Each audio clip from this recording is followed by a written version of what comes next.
Yes, sorry, I got caught up watching it. Apologies.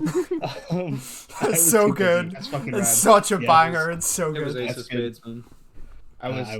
I was finishing it right then. That fucked. That fucked. That went so fucking hard.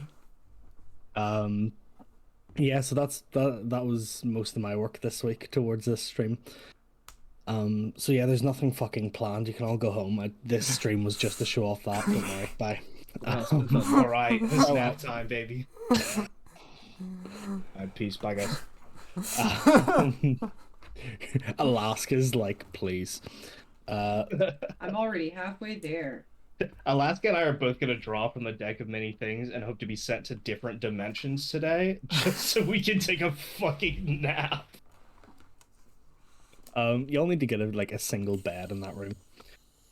But with that, we get back into the story of Advanced Dungeons and Intermediate Dragons, where we find the group of adventurers sitting in the Eastern Cloud Eastern Cloud Song District Adventurers Guild, where they have headed to try and gather some information and to meet a specific person that Drazian has a past with and is eager to try and seek out and meet.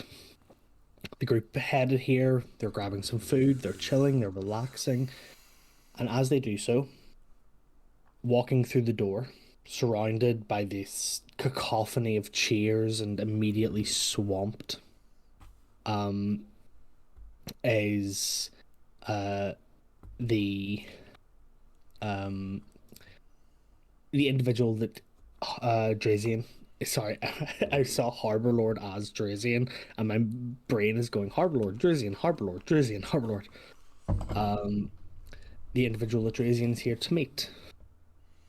Coming through is Pseudo, one of Drazian's older companions, like from a further time ago, who pushes through the crowd, sees Drazian, and goes through the kind of three different stages of surprise, confusion, and then like the face drops, kind of worried that something serious is going on.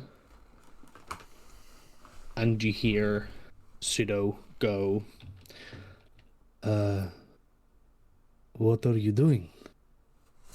Why are you here?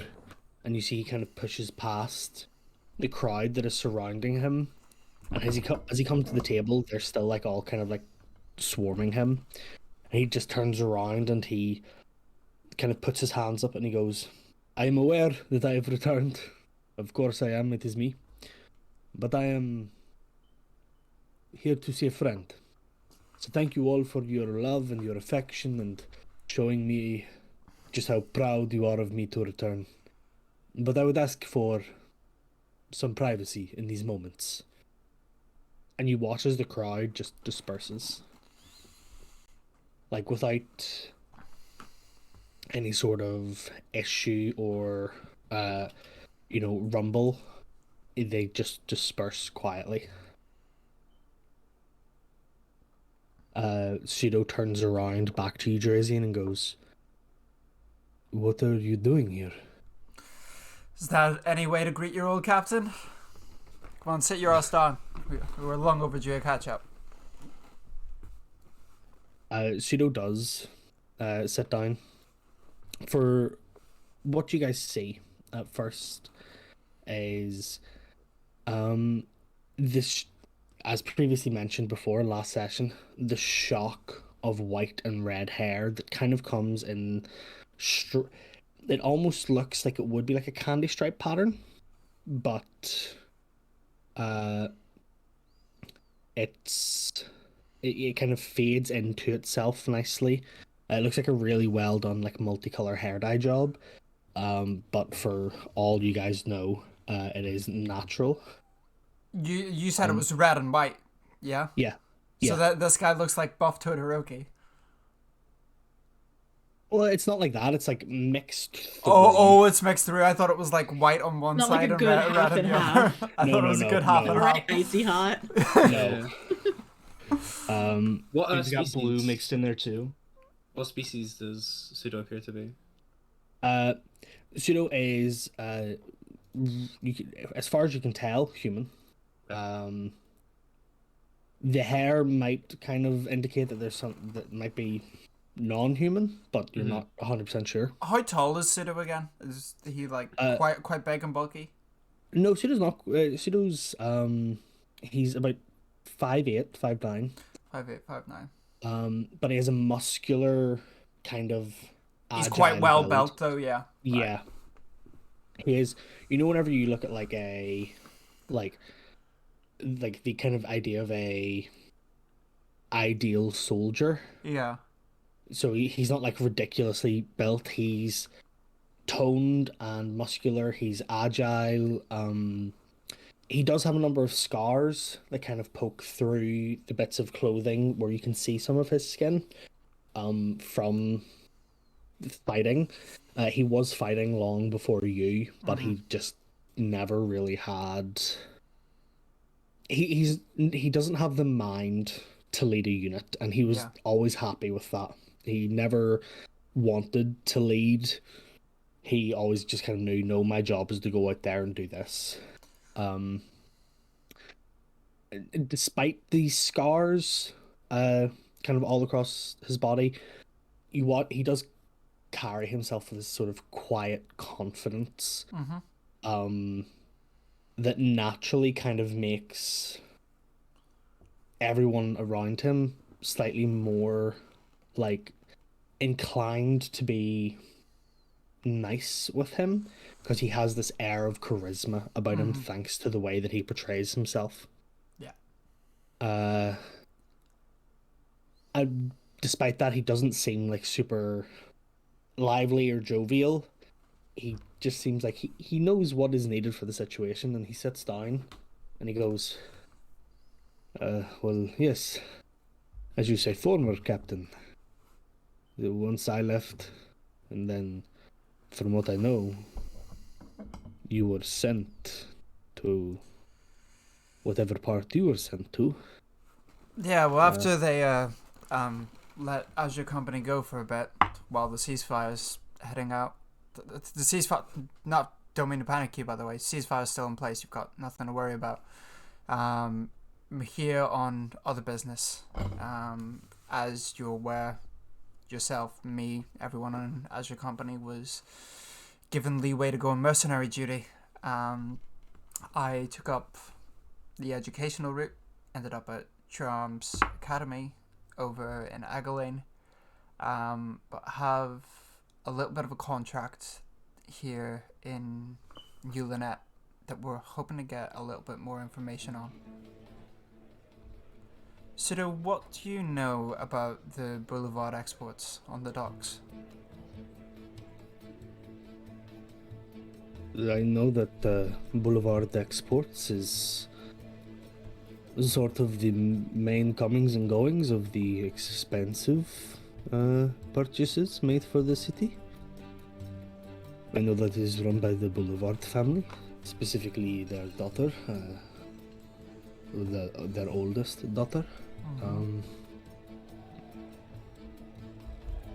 Other than that, I mean, I don't know much about them. I haven't had a need to. Is there something you're looking into?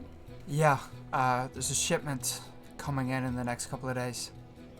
We need to find out, either A, find out what it is, or B, just shut the shit down. Okay.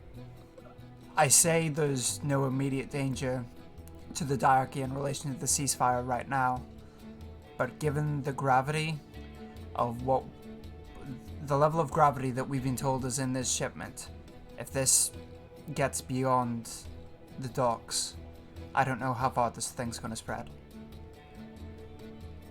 So if you or anyone here, any of your new compatriots here at the guild, have any information, insider info, know anyone on the inside who could gleam some light on the situation, point us in the right direction, we'd appreciate it. Of course, we could just like start taking pot shots at every ship that comes into the harbor, but I hardly think that's productive. It's not productive and it's very stupid. There are a number of military ships that have been coming and going for the past number of months now. Military ships? Where from? From all over. One or two from the diarchy. I believe they are taking some refugees from destroyed towns under military escort and bringing them here to White Fawn to give them new homes. Just until things have been rebuilt under the ceasefires. Mm-hmm. As much as the ceasefire is good, it does put a hold on the running economy that the war brings. So things are moving much slower in terms of production and rehabilitation of the refugees. I do know that there are a few people who have their ear to the ground in things like this. I don't have anybody who would be an inside man for a company such as Boulevard Exports, but if what you're looking for is whispers of goings on and rumors, I have somebody who could do that for you. If you could, that'd be great. I'd very much appreciate it. Of course. Do you need this information urgently, or? Yeah, as soon as possible. Do we know when the shipment is supposed to be arriving? You've only been told it's within the next couple of weeks.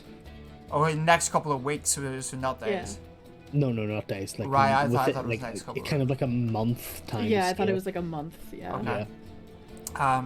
There's no like exact date that you know of yet, and even the school couldn't find it out because they don't actively have spies like in Newlanette and stuff. Right. So we know it's going to be within the next couple of weeks.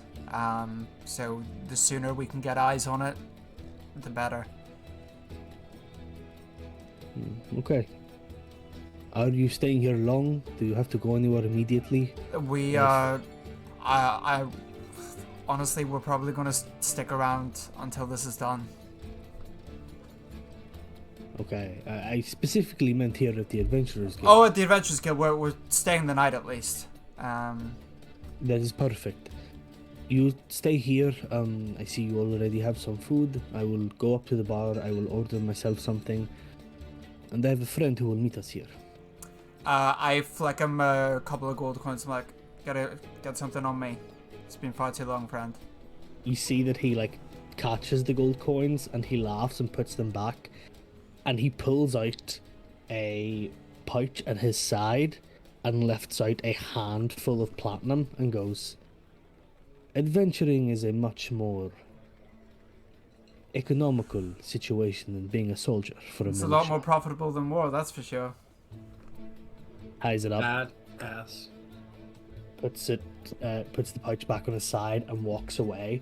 You can see as he walks away, he takes the pixie out of one of his other pouches that are kind of around his belt.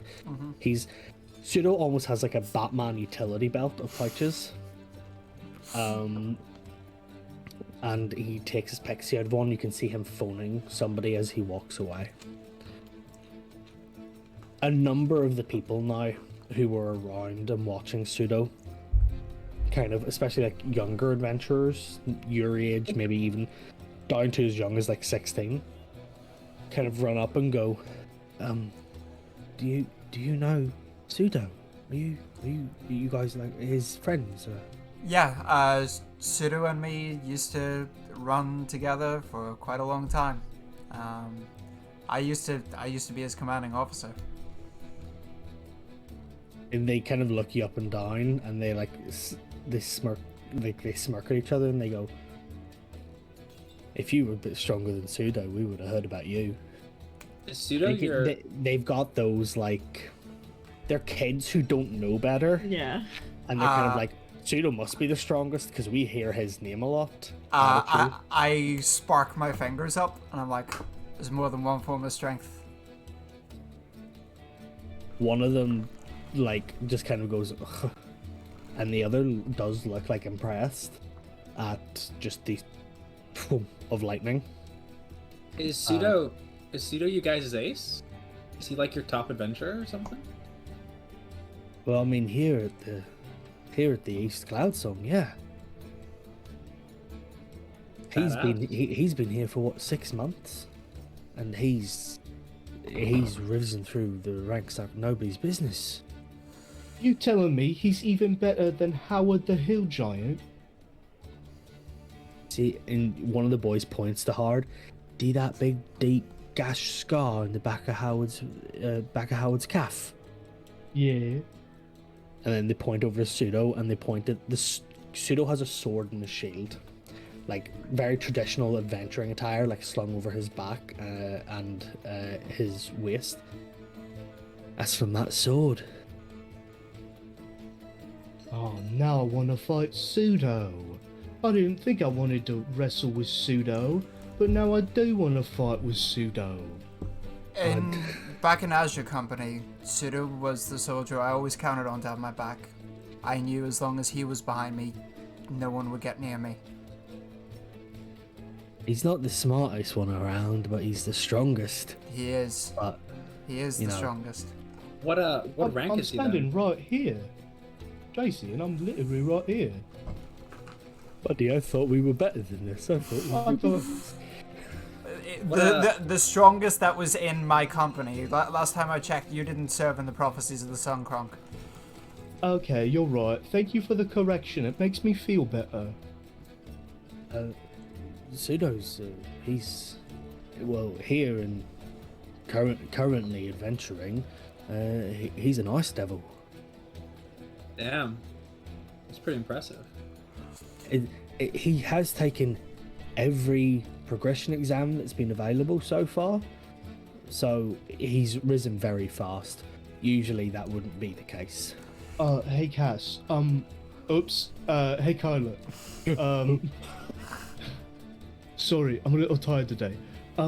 Hey Kyla. Yes, Remind Chris. me where. Remind me where Ice Devil falls. Is that harder than? Where is that on the? It's solidly in like the second tier. It's certainly a cut above and really unusual for 6 months. Yeah.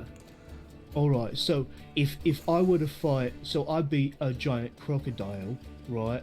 Is it harder than a giant crocodile? Like, could I bite? Could Pseudo beat I bite? Yeah. Pseudo could crocodile walk. I bite Kronk. An Ice Devil is an adventurer who could feasibly run a small guild. Oh. Someone who's good passed their heavens. Storm Giant exam at the very least. Oh, Storm Giant. It's Ooh, it's dear. above Storm Giant, yeah. Pseudo Oh, has been he's been fighting for a lot longer than any of us. Oh. Alright. The only Pseudo's maybe like 26, 27, but he has been like since he was old enough to swing a sword with a decent amount of weight behind it. He was in the Prophecies of the Sun. yeah, He which was- which is a lot more like dirty, like no holes barred fighting than like Drazian would have got in Avon training. Like that was a lot more like elegant sword play. What would have been what Sport fencing and whatnot. Yeah. But like when Drazian joined the Prophecies was when Drazian learned to fight dirty. Yeah. Oh, so he's not a little fancy dancy Drazian fighter. He's like a down and dirty cronky boy. He's very down and dirty. He's one of the most skilled fighters I've ever met, and it's only for my knowledge of strategy and kind of knack for it that got me my position as captain. And No, confidence in I Pseudo as understand. well, to be honest. I don't think I would have made captain if not for him. Yeah, That's very cool. Pseudo has a bit of an issue with keeping his head right on in fights. That didn't come up with much of a problem against Howard because Howard's not got much of a head on him, does he? So but if somebody can like make him angry or like distract him, Pseudo is he's not the smartest then. How young are these like kids? Like are These they guys like are 16? 16, 17. 16. So it's like pseudo like you're like pseudo, or what do you landwalkers say? The sheep, in your opinion? The ewe. The goat. The goat. That's the word.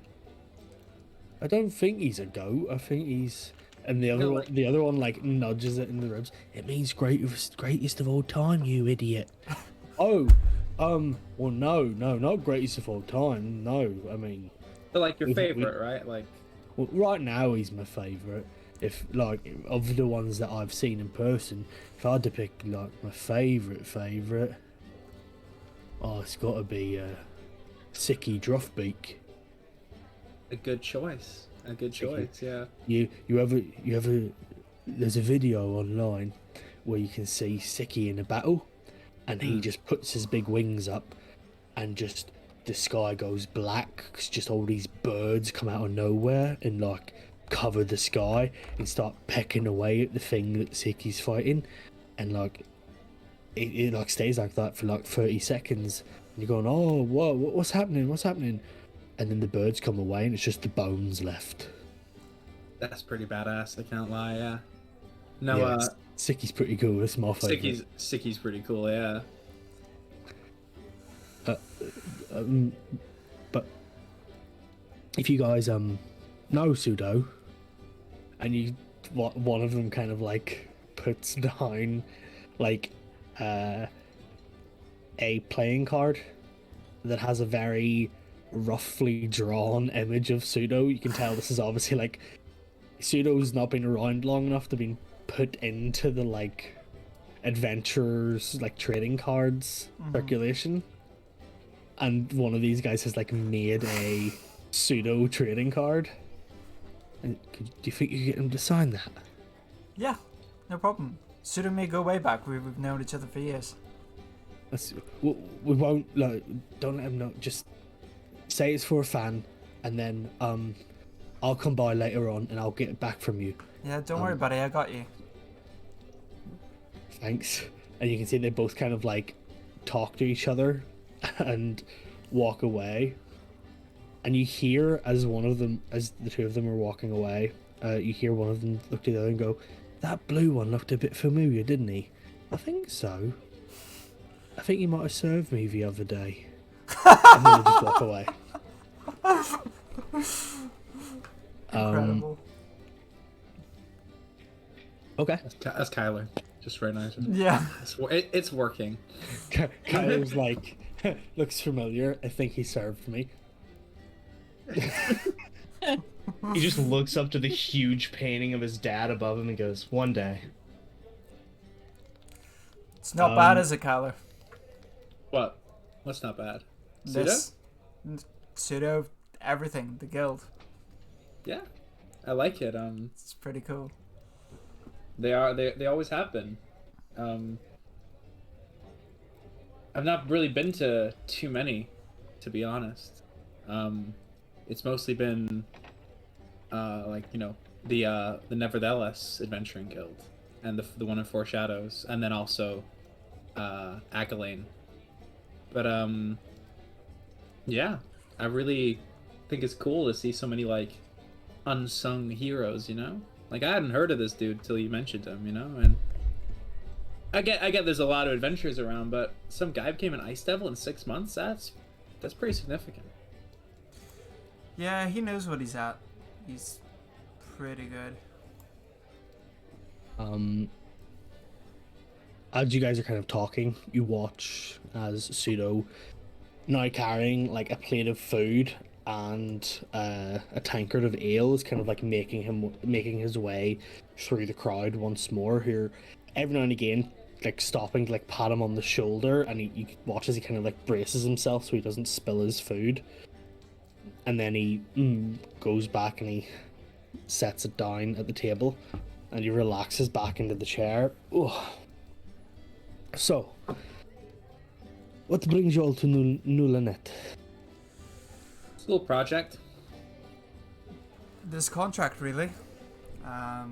Oh, so it's a mission. It's not just something that you are interested in, No, it's a like, mission. externally?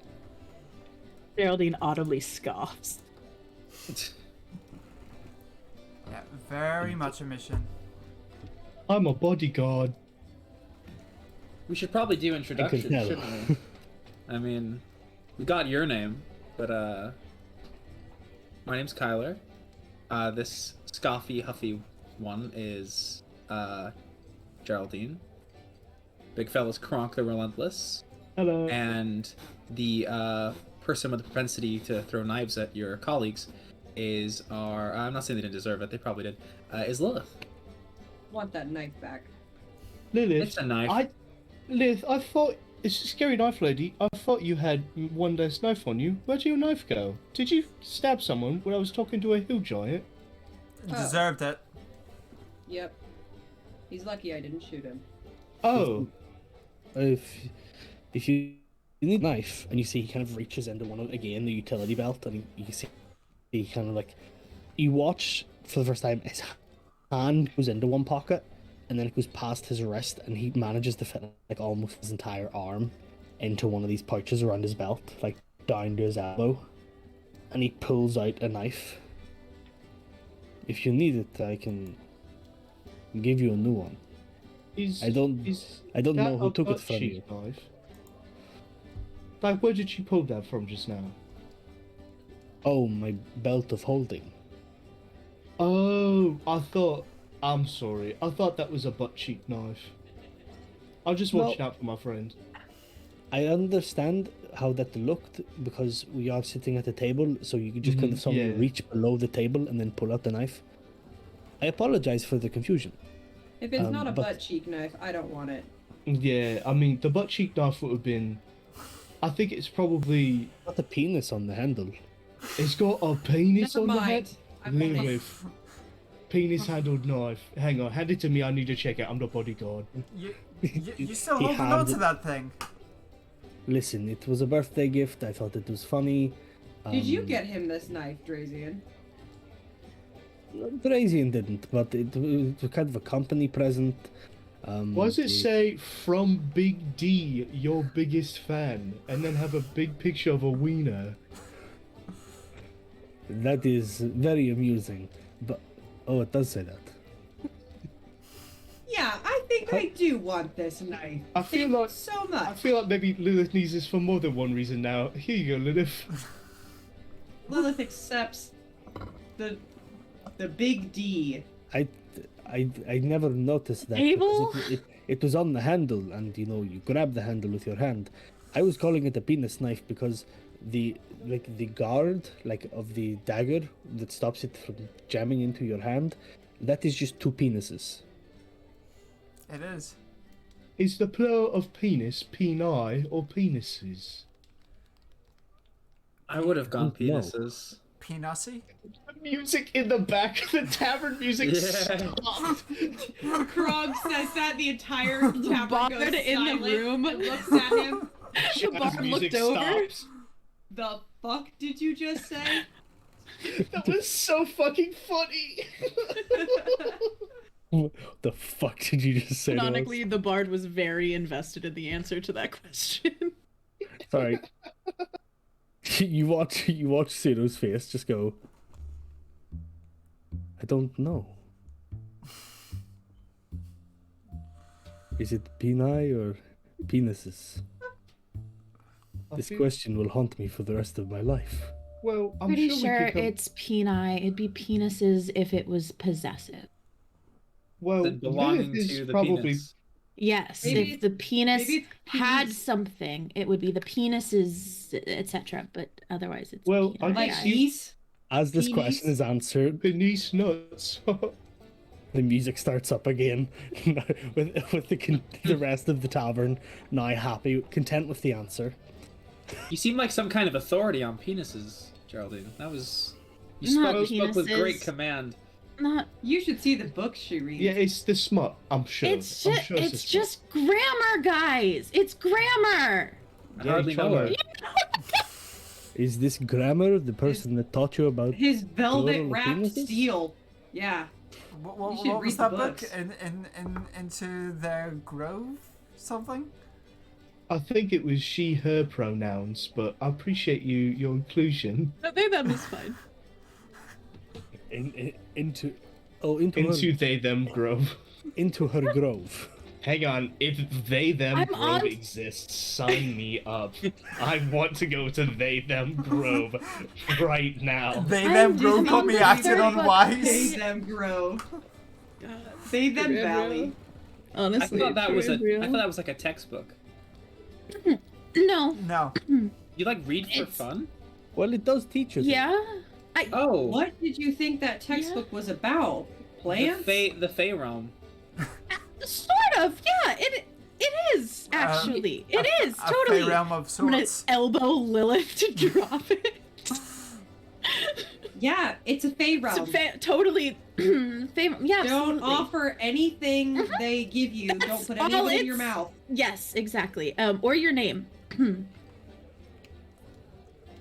I don't know. It sounds like putting that in Why- my mouth sounds like a good idea. Quite an interesting. You want to group put the that you have penis gathered, knife in your Tracy. mouth? Geraldine is going to blush and look down at her hands, feeling very uncomfortable now. Oh Anyway, yeah, actually, very what quick if- question. Oh. Very quick question. Does Pseudo know he is Drazian or Dracos?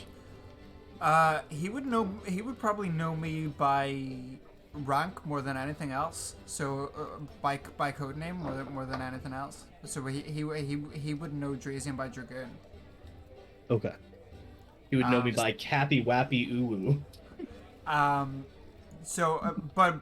He would know Dre, but he wouldn't know Drazian. No. Okay. Quite an interesting group you have gathered here, Dragoon. Yeah, they're one of a kind. What can I say? So, you are here on a mission. Mhm. I can gather that there's elements of that you do not want to discuss, and I appreciate that. Secrecy has always been something that I've understood. Not You know something how it I've is. ever practiced, but I have understood. I like you more and more the more I hear about you, Pseudo. I don't see the point in secrets. If people are not happy with the things that I am doing, they can fight me, and then they will die. Exactly. We should fight sometime, Pseudo. I think that'd be fun. Well, I do plan to be in Ivernsta in the next couple of months. If you want to meet there. Once I figure out how to spell that, I'll put it on my to-do list. It's strange, a fellow like you, I thought you would have been to Ivernsta. I have, I just can't remember how to spell it. Ivernsta. Ivernsta, the city of Colosseums. Yes, that's correct. I did know that. Things are getting a bit samey around here. 6 months of killing only creatures and bandits leaves me wishing for a proper opponent that can test my mettle. So I plan to do another few months here. Rock is Rack up enough vibrating. Rack up enough coin, and then I will head to Ivernsta, and I will progress my way through the Colosseums until I reach the Golden Circle. Yes, of course. The Golden Circle being, of course, The Golden Circle being the Grand Colosseum in Ivernsta. where when you beat everybody, you end up in the Golden Circle. The most deadly, dazzling displays of combat and martial prowess that, frankly, any land has ever seen. The reason Well- it is called the Golden Circle is that the minimum bet is at least 15,000 gold. The table noticeably raises just a little bit. Any land? Well, I am from the ocean, so and then you're just gonna hear on the ear, like earpiece, like Kronk. I don't think you should fight him alone. We'll do it together. Yeah, I'm gonna be honest, guys. You're both gonna lose. That's okay. I just want to have fun. If you manage to get there while I'm still there, I will happily take you on in battle.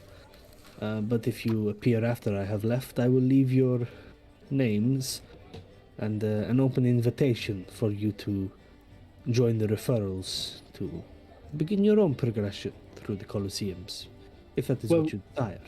Absolutely. Given your progression here through the ranks, I've no doubt that you'll make it to the Golden Circle in no time as well. You seem to be a very what's the word when you do things quickly? Ambitious. Yeah, a very ambitious young man. So I feel like you'll get there very quickly. And so your word will mean good things. We hear you made Ice Devil already.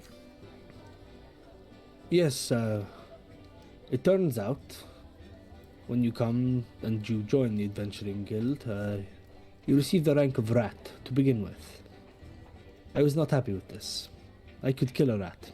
I have killed rats. Many. Thousands. Maybe millions. I don't count That's no way to speak about the Iron Foxes. Oh, Ha ha ha! Yes, a joke. So I did the first thing I could do, which was an evaluation test. As such, I got put into bear, and from there, with everything I have killed, I always take things that are a little bit beyond the scope of my current ranking, just to prove that I can do it. This allows me access to the next examination progression, and I continue doing that until I get to where I need to be. And now I'm at Ice Devil. Bronco leans over to Lilith and goes, I know there's a rank rat, but like, have you ever killed a rat before? Like, I don't think I've ever killed a rat. Like a person who... No, not like the rank, like an actual rat. Like they ratted with somebody. No, I killed those kinds of people. No, Lilith, no. You dirty rat. No, Lilith, rodent. No. Yeah, but literally the Like an four animal. legs. Why would I kill an animal? What? I mean, there's the rat. What are we right now? Bears or something? Yeah. Yeah. So we're bears right now. I think you're more of a twunk. Did you just call me a twunk? I can't believe Bronk is a this. bear, I would say. Bronk is a vampire to be a bear. True. Bronk is very smooth. Smooth skin. Smooth skin. That's why I said twunk. What's the matter, smooth skin? Never seen a hairless bear before. I feel like you're making fun of me, Lilith, and not taking my questions seriously. I would never make fun of you, Crone. Oh, well, thank you for being honest. What a Sudo, deception chat. Yeah, the zone of truth Dirty somehow dick. flickers. Hold on. She's gonna do it. It's a 19. Bronk, she would never make fun of you. I know that she would never make fun of me. Thank you, Lilith. Sudo, you had a couple of fans stop by while you were up at the table, while you were up at the bar. They wanted you to sign this, and I slip them over the handmade trading card. As you pass it, Pseudo kind of like chuckles underneath his breath, reaches into his belt of holding, pulls out signs, pulls out like a marker. It's not a Sharpie, it's a Piercy. And signs his signature, and then just slides it back over to you. And goes, let me guess, 2 youngish individuals, maybe 16, 17. Yep. Voices that are deeper than they should be at that age. Yeah, but that they're obviously trying to put on a little bit. Yes, they try to follow me around and join in on my adventures, thinking that's a way to prove themselves. I have had to save them by the skin of their ball sacks one too many a time. In Wouldn't one be the case, first time. legitimately by the skin of their ball sacks. They tried to go into a hag den Oh And no. you know what happens to young boys when they go to hag dens. What's a hag den? Well, a hag is a creature, an old, mystical, generally feminine presenting person that lives in a swamp or a hut. Oh, right. And they take the virility of young people Hmm. to cast magic and spells. Where do you think the most virility is in a 16-year-old boy? The boyish smile. See, I was gonna say their eagerness to learn, their versatile and virile minds. Pseudo? They're not kidding. Once again, Dragoon, an interesting team you have assembled. Yeah, you got that right. It wasn't like Dodge Trident or anything. Like it wasn't like, yeah, I'll have you and you. This is kind of a happy accident, you know? I understand. Most things are serendipity. If you try to view them like that. So, you tell me that each of you are in education, I assume? Your mission is to do with boulevard exports, import-export. What are you all... How have you all found being adventurers so far? What has been your greatest kill? I Probably blew up the a temple once. The Chimera is probably up there for us, I would say. Hmm. A chimera. It's not bad. I've killed one or two so far, but it can be a tough opponent. Yeah, Geraldine was the one that ended up taking out. It was really impressive. I killed Drazian in a sim once. What What is a sim? No, God, this fourth continue. wall. Continue, smooth brain. What is sim? It's a game where you make yourself as like a video game character. And then you also make assign your crush, stat. and then Yeah. And You make sometimes your- you can take the pool ladders away, and if they're not an Aquan, they die. and then sometimes you accidentally one time I played rock paper scissors with Death, and I won, and so I got to keep my mom. Okay. Have you been eating those funny mushrooms in the back garden again? I do not play I'm the video one games. who does the gardening. You see, I do not play video games. I sleep with women. So Have you heard of the Galestorm family? I have, yes. We had a little clash with them, an affair of honor at our school just before we left, and we came out victorious there. That was a pretty great one. I grew so much grass. I made so many things appear. That's why I have gardening tools. And Crunk pulls out the sickle. Look at this. It's such a good gardening tool. Impressive. And he pulls out his own like curved blade. I prefer Curved. something like this. Swords. A scimitar, yeah. We did take out a couple of banshees the other day, as well. That was interesting. His Well, blade I have a wand. And Kronk takes out the wand that he has no fucking idea what it does, the Wand of Wonder. Oh, Yeah. well, I have a wand. Huh? I could cast it if you want. Look. just for reference, his weapon is less of a scimitar, more of a talwar. Word. So it's still it's like a thin blade still, but it is curved. As he sees you like moving the wand, and you can see he positions himself into a way where the wand is not pointing at him, and like you're now like pointing past him, and he does not care. That is good. I did not take you for a magic user. He's well, not really. You know, I dabble. Do you use magic, or are you just like stray weaponry? I use a collection of both. Specifically, I use enchantments on my weapons. But my prowess lies in my physicality rather than my harnessing of arcane energy. Interesting. That's pretty cool. Now, when you do enchantments, do you enchant any jewelry? No, I enchant the weapons themselves. Okay.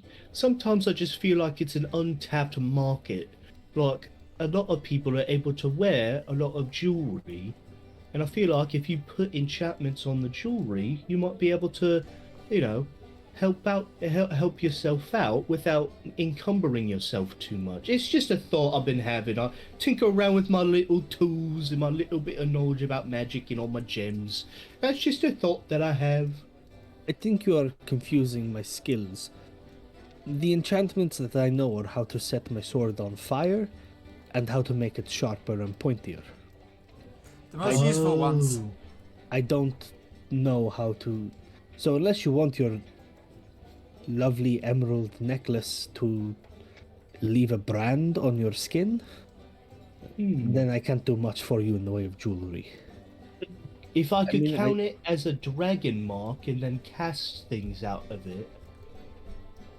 I don't think that's how it works. No, but it's not how it I works. appreciate your ingenuity. Drazian, that's not how it works. That's not how it works. No. That's not how the Force works. That's not how any of this works. Gronk, you have a good amount of midichlorians.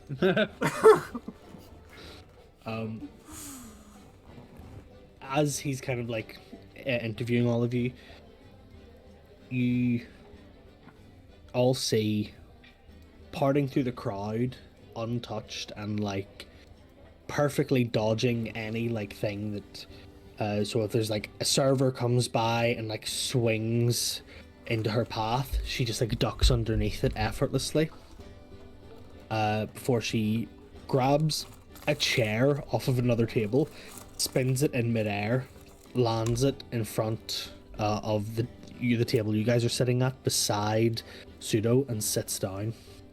Badass. So, this is my friend that I would like you all to meet. The individual that has the information that you may need. Meet Aris. It's Aris. I'm saying that. Aris. Aris. Aris. I'm not going through this again with you, Pseudo. It's Aris. What did you... 1 second. Apologies. Go ahead and talk. Accident. Father stuff. Aris is an interesting name, but you can't answer my question to. So you're just gonna look at me weirdly when I say this comment. Wow, that was a hot thing that you did, Aris. I You can't look like wait a cool youth pastor. I can't Yeah. wait to see if you're hot or not. Does your last name happen to be Franklin? We should say a little prayer. Aris A. Franklin. Aris the Franklin. The moment I wake up, before I put on my makeup, I say a little prayer for you. Looks like Pseudo needs to get a bit of RESPECT.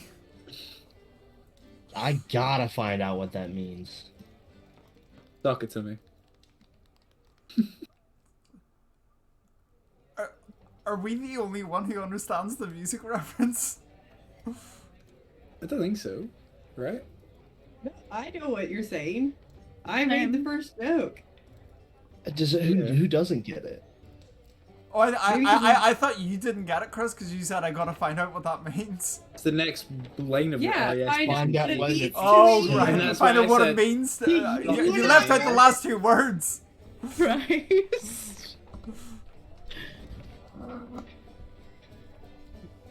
We're doing great. Jokes only get funnier when you break them down and explain them, right? Sometimes Yeah, though, actually. I'm gonna be honest.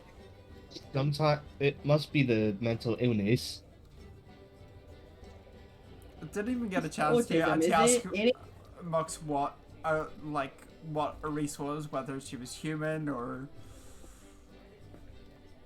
You know, for American, the last day of this year is 1, 2, 3, 1, 2, 3. Is the day. 1, 2, 3, 1, 2, 3, drink. 1, 2, 3, 1, 2, 3, drink. 1, 2, 3, 1, 2, 3, drink. He is actually Count Dracula. From Oh, yes, Count Dracula. Hang on. From the chandelier. I think I hit that note.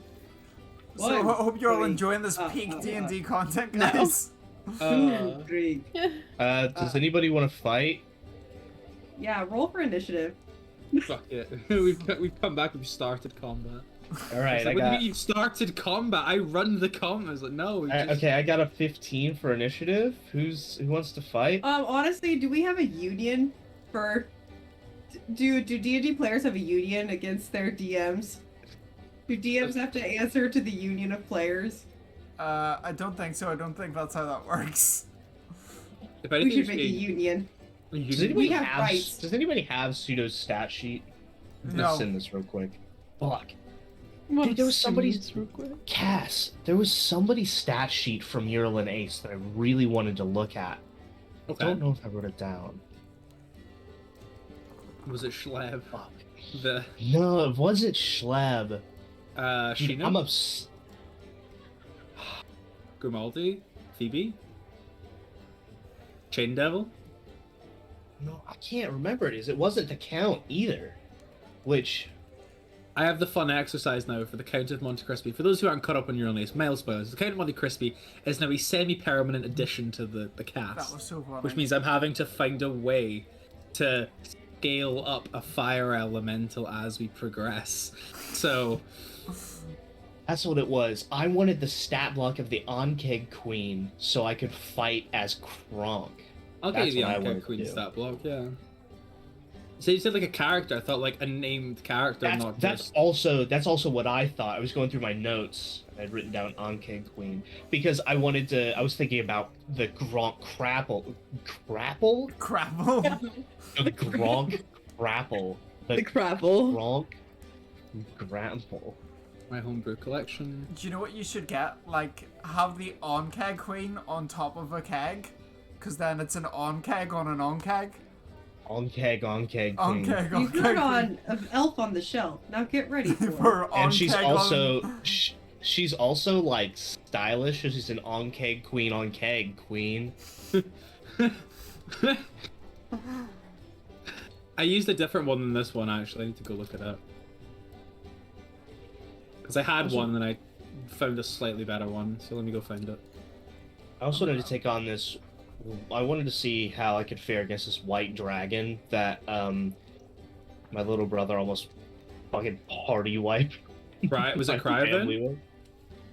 with. It was a named white Was dragon. it Dragon of Ice Spire Peak? Was that like what we were playing?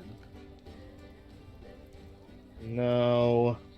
Fuck, I can't remember. Okay, Brood Queen now.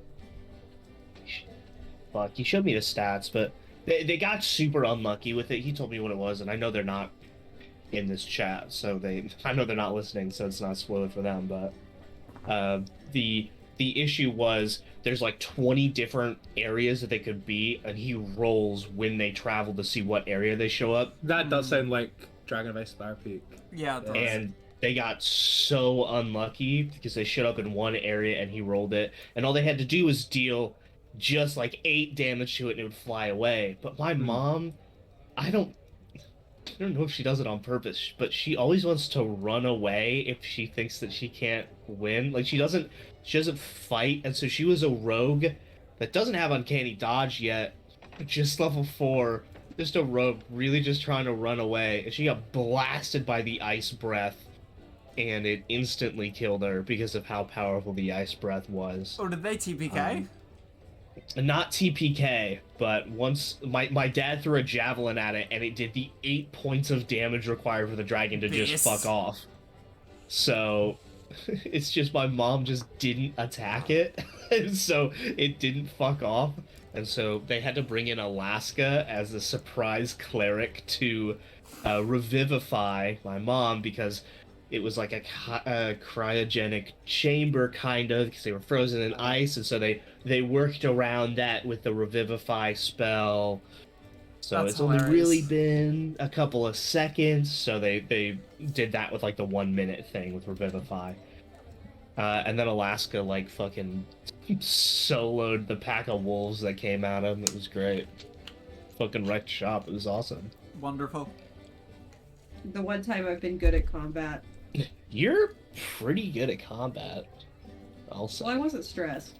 that's right. Yeah, you weren't streaming to a bunch of people. How's Krog versus the Ankeg Brood Queen going then? Oh, I was talking. I can't do two things at once. I'm sorry. As a bonus action, the brood queen can lay an egg that contains a broodling. Did we do that? We didn't do that. Okay. There wasn't a chance. I'll be honest. Like, Oh, eggs ahoy. because you had the Count, who burned all the eggs and stuff. Uh-huh. Yeah. This fight was meant to be much harder. This whole dungeon was meant to be so much harder. But then we have a guy as hot as the surface of the sun who can just scramble eggs by touching them, and I have to be like, yeah, you've won. Like, you found the workaround. Yeah. I don't cheat you out your wins. I don't. That's never something I'm gonna do. Good old I Count have of to be Monte slightly Cristo. annoyed by the Count of Monte Crispy. I kind of love. It's kind of like my favorite NPC now. I had something like kind of similar happen in the Hell campaign that I ran, because I had like them all set up. They were in like the Iron Tower of Despair. It was all building up to fight like one of the fucking big like abyssal demons, who's Yinogu, who's like basically the like fucking demigod of the Knolls, and like he's a decently high CR rated enemy.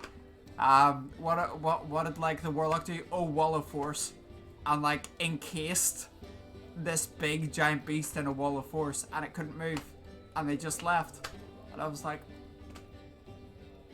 I can't even be mad. I guess I'm a little bit mad, but I also respect the fucking hustle, and I'm like, I'm not going to cheat you out of this. Like, he's not a spellcaster. He doesn't know counterspell. Feels Nortle the Turtle, man. Yeah, literally. Dude, I miss Nordle. I want to bring him back. My apologies. Had to go be a father. How dare. Unbelievable. Anyway, is she hot or? Yeah. So what does a race look like? Yes, a race is. She's about 5'6". She is a very slim build, almost wiry, and like very gangly. She is wearing this long, dark, like black and brown outfit with a cloak over it. She looks like she's dressed like your like stereotypical like rogue character. She's this long black curly hair tied back into like a messy ponytail, but it like pushes back, so it's like flat at the top, and it's a tight ponytail. So because of the curls of the hair, it kind of out at the back. A kind of olive skin tone. Human Almost. species or? Yes, human. Like human looking. So you can see that littered across her body are a number of different pockets everywhere. Whether this is some sort of anti-pickpocket like countermeasure, or whether this is because she just carries a lot of things on her, you're unaware. But she has these, and as she sits down and moves her cloak aside, you see two short swords, both on the same side, rested at her hip. Okay. As she kind of sits down and she looks at you all. These are the individuals that you've asked for me to give you information for? Yes, else? Aris. Yes, Aris. It is my friends. Well, my friend, my old boss. I'm just going to call you Dragoon. This is Dragoon, and these are his compatriots, his friends, his good time boys, his rotten soldiers. I don't know what he's calling them, but they are the people that he's The traveling with. Mandem, Yes, actually. These are the Mandem. yes. Hello. They are requiring a bit of information on the Boulevard import and export business. I see. And what sort of information are you looking for? There's a shipment coming in within the next couple of weeks. Don't know There exactly are many what shipments coming into an import-export business. Yes, quite observant. This one is quite specific. It's tied to... And Drazium lowers his voice a bit. Is like, have you ever heard of something called the Aegis chapter? He kind of pulls her cloak closer to herself and she leans into you. No, I haven't. And then sits back. Man, so check it out. Yeah, go ahead. Can you roll it for me? Because I'm on this dog shit PC. I will can you use your insight phone? that as well. Yeah, If can I you use your roll for... Oh, I can't use my phone. Yeah, you're right. That's a 15 I got. Okay. We'll see what Kyler gets as well. Okay. Yay. Hey guys, D&D Beyond brought to you Wonderful. by characters. The D&D Beyond app Characters. is actually quite good though. It is decent, to be fair. It's Yeah. not as good as the old one, no cap. I'm getting I've got snow on Kyler's page for some reason. So it's then in I guess skills. Yeah. Ooh, Yes. okay. And then insight. That's gonna be 23. Whoa, it showed up on the screen here. Dope. Did it show up on what, roll 20 or normal? I saw it on D&D Beyond. Yeah, on yeah. our D&D Beyond it showed up there. Okay, I was about to say, shouldn't be on Beyond 20. Yeah, you see, Drazian, you can't garner much from it. She seems to be very hard to read. I just kind of assumed she was lying because of her body language of pulling the cloak, leaning in close and saying, no, never heard of it. Yeah. Kyler, you can tell that she is, as hard as she is to read, she is actually being sarcastic. She's being like, no, I've never heard of it. But she kind of doesn't portray that very well. And you can kind of tell immediately, oh, she's heard of it, but she doesn't seem to be panicked about the name being brought up or anything. So it seems that murderous shadowy organizations are something you're super duper comfortable with. And I respect that. But let's change the jib of our sails a bit and just kind of truck with us straight. Yeah, Aegis chapter, they look for, weird artifacts and things that could potentially cause harm to the good people of White Fawn. And I know that as an adventurer, that's something that we like to try and avoid.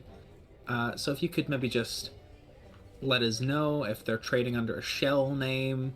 That's a term I know because it pertains to the ocean. And anything else we could, maybe move forward. I really want to sink a boat. I'll be honest. It's something that I really enjoy. It's a good way to relieve some stress. I have a bomb. I would like to use it. You can see she kind of sits back and goes, I assumed that when you brought up the name, it was simply to try and garner some sort of fear. Ah, man, I don't know the meaning of the word. Ghana is together. No, fear. I don't know the meaning of the word fear. I mean, I do. Oh, I know that one. I mean, I do, but like, I don't know the true essence of fear. You know. But it's like to be scared. He's trying She to just- say he's not scared of anything. She just Oh. sighs and shakes her head. You're putting me in a rather precarious position by asking for this.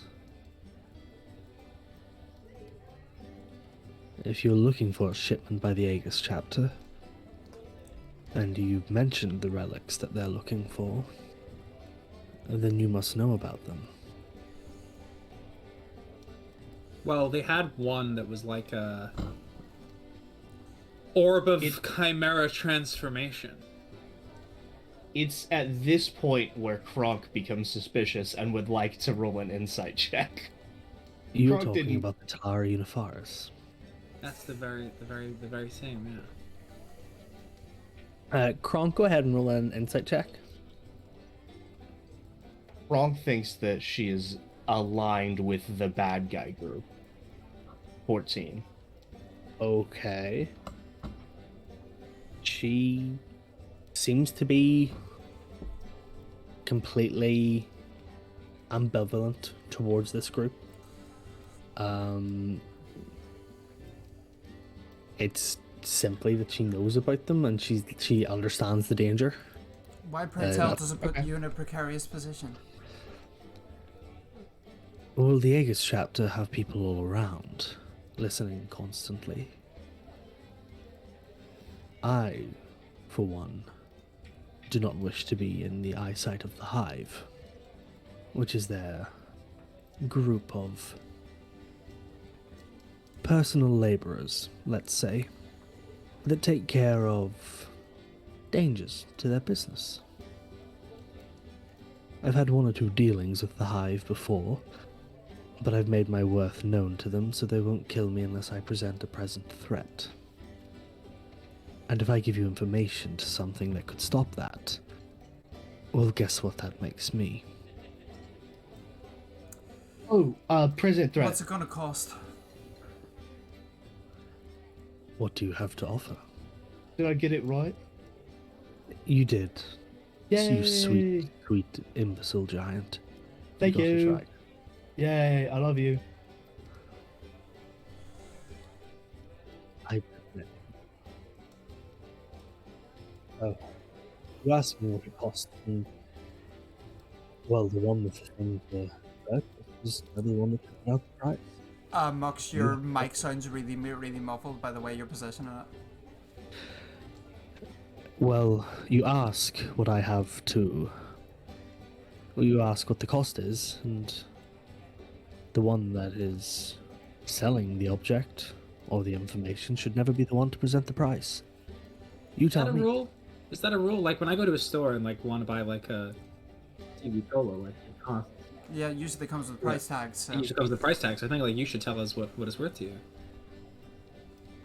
When you go to a store, yes, but not whenever you come searching out a specific item. I have to know what it's worth to you first.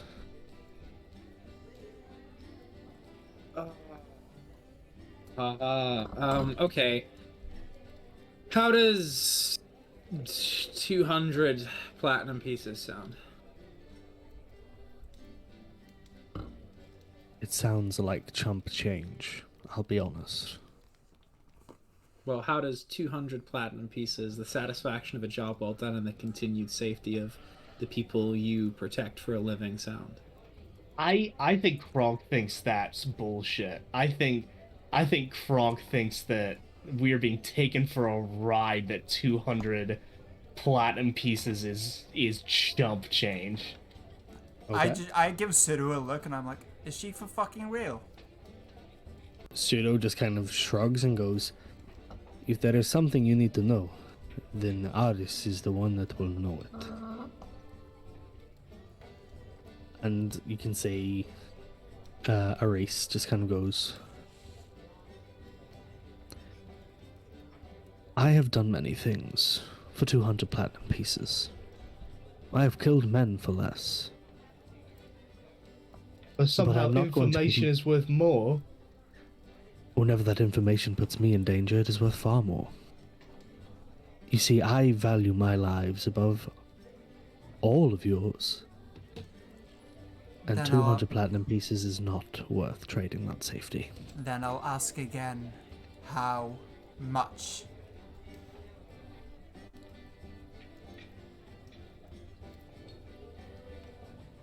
She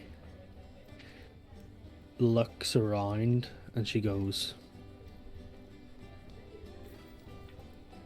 let's say we don't speak in coin. I can make coin any day of the week. For something like this. Sexual favors, I understand. I could take one for the she team, wants us guy. to do a job. What is it? What's the job you need done? Oh no, there's no job. What if she was like, no, sexual favors? Come on, guys, like... No, there's no job. A job would be far too easy. You could go there, you could pretend to do what I need done, or you could figure out some other way of doing it. Name your price. You need to be in as much danger as me. Why would that make any sense? Because then, should you turn on me, I have leverage to save my own hide. Let's put it this way. You know that orb that we were just previously speaking about? Yes. We're the ones that fucked it up. We're the ones that got it out of the hands of the Aegis chapter. We're the ones that killed what leader, whatever he called himself. I shot him with a harpoon gun. Back in Hell's Prairie, that was us. So believe me, they're Wonderful. already pissed off at us. Do you have the other 11 remnants of the beings before? No? The 11 remnants? The 11 remnants of the beings of before. This is the name of... This is like... what is she is calling the artifacts that the Talari Nefaris is part of. No, that was the first one we were assigned to take on. The Aegis chapter currently have 5 others. Now, granted, you took one away, so they no longer have half of the complete set. That doesn't mean... Not me. Can I religion check what they are? Go ahead. Or are they not part of the worldview of Kyler? They're not really part of the worldview of Kyler, and they're not really religious. They are historical things. I'll have a stat. Can I have a punt on history? Go ahead. Is it purely history or is it Arcana based as well? It would be history. Purely Because history. these are... Kronk is... 21... Kronk's fucking geeked about this. I'd like to roll it for Kronk too, because... 24. Go right ahead. Kronk only gets a 12, but Kronk's super interested in the Land Before Time, or whatever whatever it's called. Okay, so 24, 6, and 12.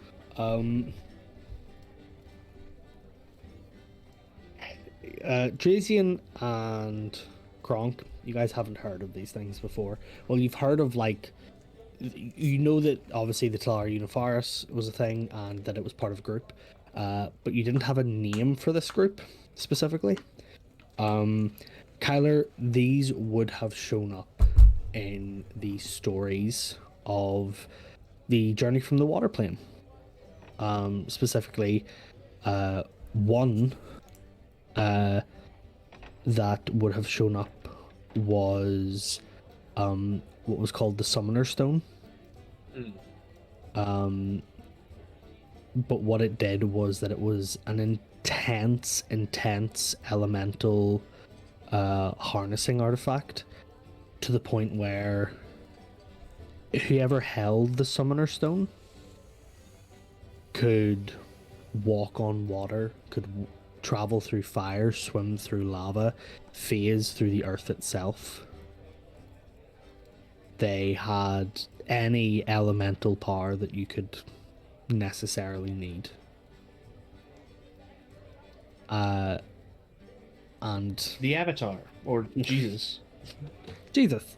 Jesus crustacean was the. And they the Summoner Stone was part of these remnants of the beings from before. As Aris tells you about this, she goes, so I'm going to give both you an opportunity to strengthen yourselves, and me an opportunity to keep myself safe. We're listening. I currently know where one of these remnants are held. And I know the exact heist that we're going to pull off to steal it. And then until you have gotten your little shipment, you're going to keep hold of this remnant. Well, that's what we'll tell people. I will hold on to the remnant until the time passes, and if I am no longer in danger, then everything is good. And I will even give you your remnant back. Because... Inside check that. Go ahead. 17. 7. Yeah, fuck it. Why not? Yeah. When in Rome. I haven't given any answers yet. It's different if I start talking and then everybody's like, oh, can I insight check it actually? And it's like, no. So you've got a 17, a 7, a 7, and a 24. Yo. A natural 11, 20. Actually, Natural 20. Okay. Yeah. got 11. Yeah, GB's a little sus of this entire endeavor. None of you see a sign of deception on her face. None of you. I look at the rest of the party and I'm like, so what do we think? It seems a little bit like we're getting back to where we started, where a vaguely sinister woman is telling us to do something morally dubious. It does feel like we've kind of Well, 90-degree pivoted on that. Allow me to help you there. I'm not vaguely sinister. I am sinister. So what's the difference? So like GB's gonna be a little angry that we redid all of our plans. What's the difference of doing this as opposed to the jobs we already have?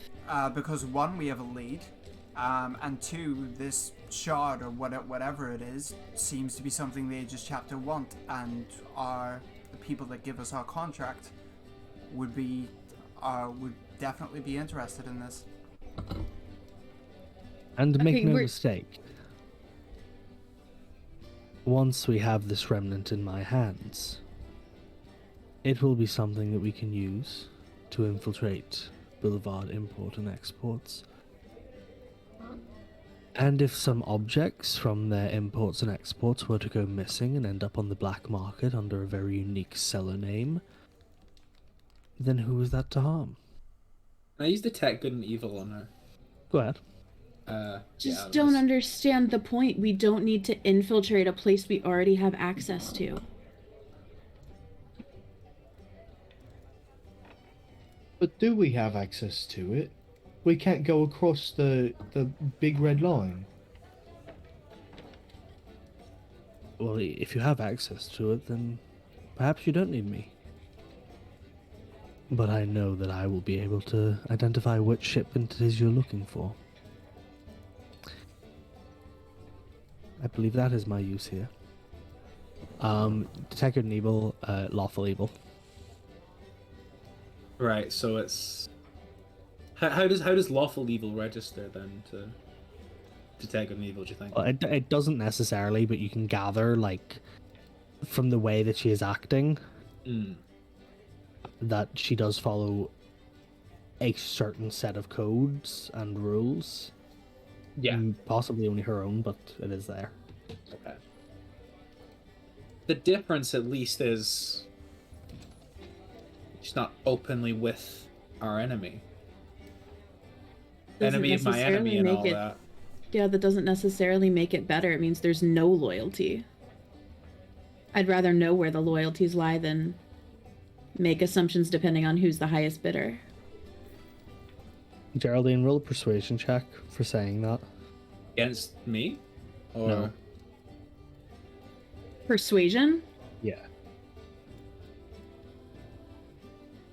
18.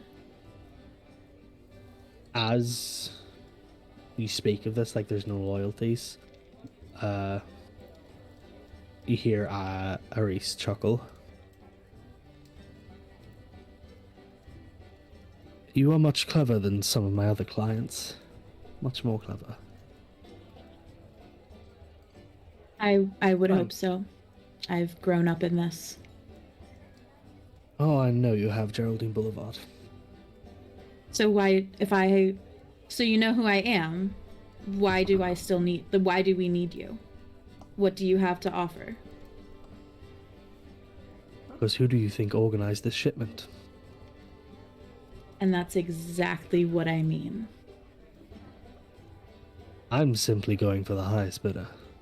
I have no loyalties towards anything but coin. And believe me when I say that you could offer me no amount of coin that would match what has been made for this. But fully believe that. if I was able to receive the coin for successfully harboring this shipment, then afterwards, if something were to happen to the shipment, and I was to make some merchandise off of that, well, that's not my fault, is it?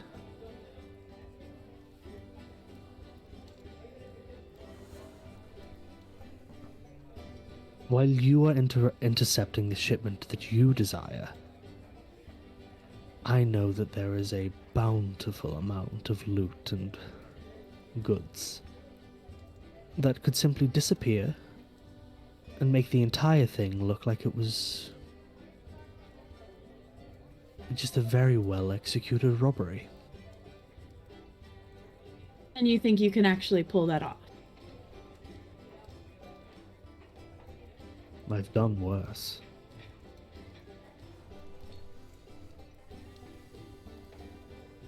The difference is, until now I didn't have a team. And that's what you become. So my plan to grab this other remnant is not only a way for me to ensure that I'm not the only one taking on a risk here. It's also a test to see if I desire to go into the business of thievery with your group.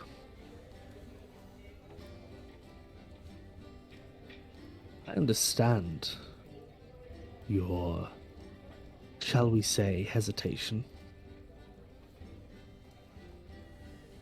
But I also know that that shipment will only be in that warehouse for 6 hours.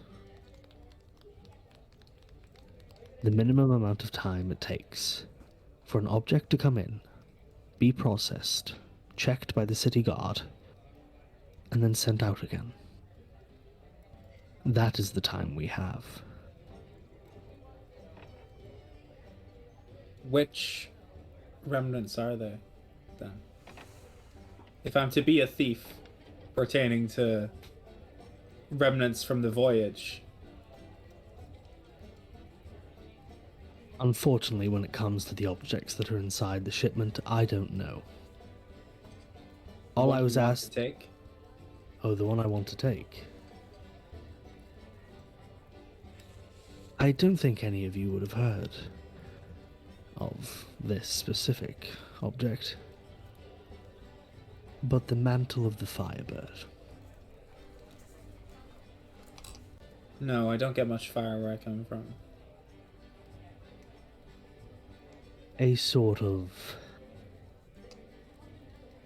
necessary component for those who want to live a good and long life.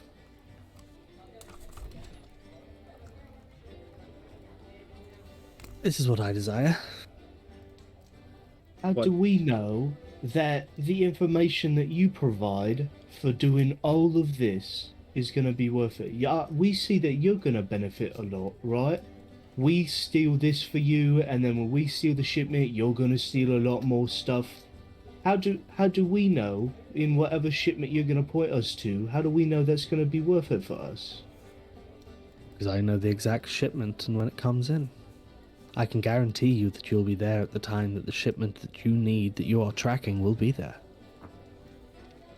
There's no hesitation, there's no uncertainty. I can point you to the exact ship which it will be arriving on.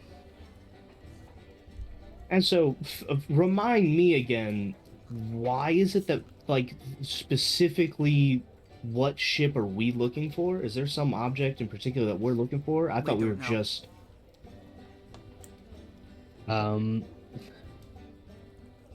You guys don't know what ship you're looking for, but you know that, you were told, oh, something is being shipped for the Aegis chapter, and you have now found out that, like, you've now found out that this person has the details of the exact ship that it's being imported on, the time and date that it is being imported on,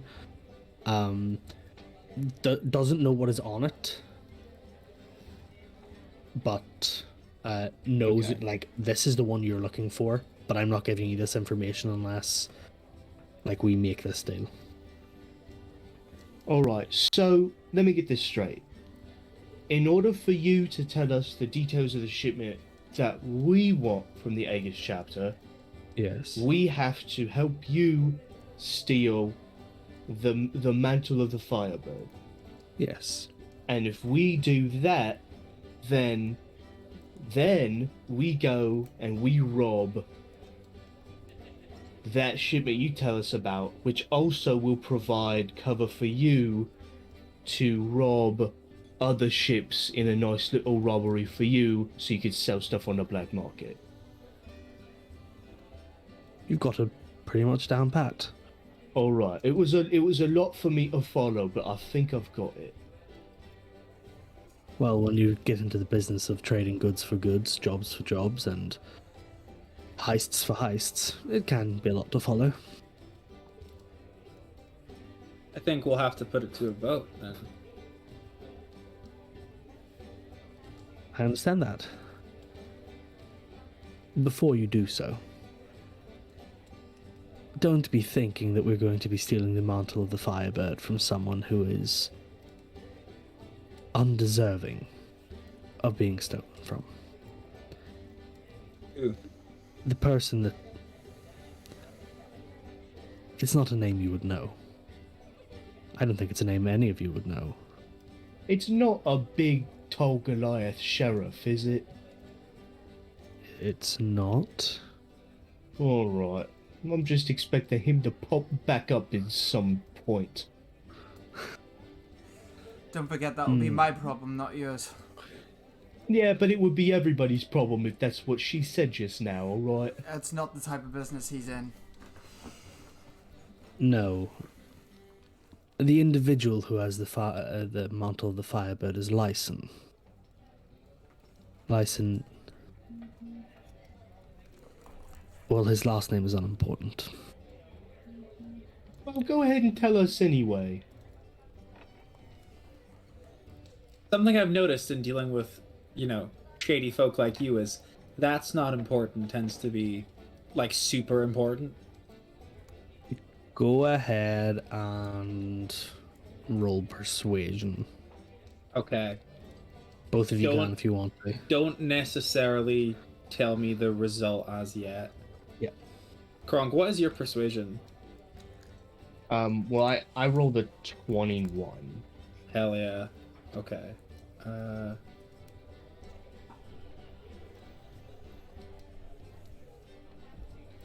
A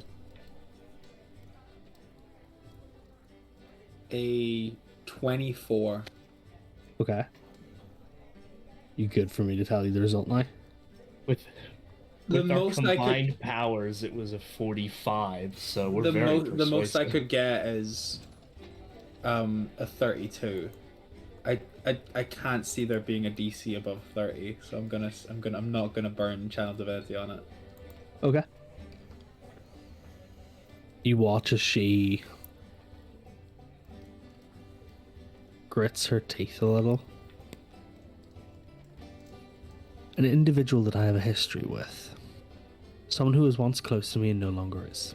Oh, right. Ah, Oh, I see.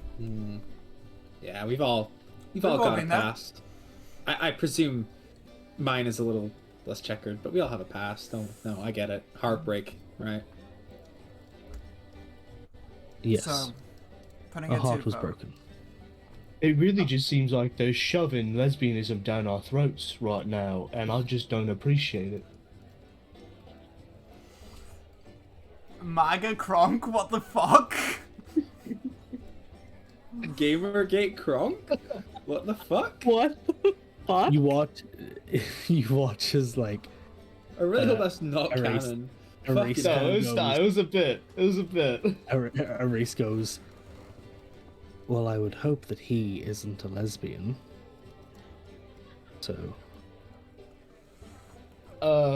Right, so we're putting this to a vote. Before we vote, yes. Before we vote, none of us are super stealthy. how we long vote. have Just you... be better stealthy. grabbing it yourself. I'm Like, so I mean- stealthy. I'm so stealthy. None of us are stealthy. Yeah, Lilith and I are so stealthy. Lois Look, is we're gonna- so stealthy that we can't Look. even see her. Look, we're gonna disappear right now. Look.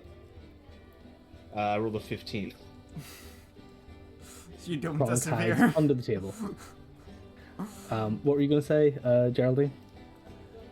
I wanted to know how long she's been working for Jax. I've done a number of deals with your sister. Stretching back maybe 3 years. Above the table, I want to know if there's any chance that Aris and I have crossed paths before that GB No. would remember. Okay. No. This is not a person that you have even the slightest notion Okay. of ever having met before. Okay. You ask why I can't just go get it myself. As I said, I have a history. So the particular skill set that I have is guarded against. As such, I need proxies, yourselves. By the way, immediately, like as she's talking, all of you like look around and notice that Lilith is no longer around the table.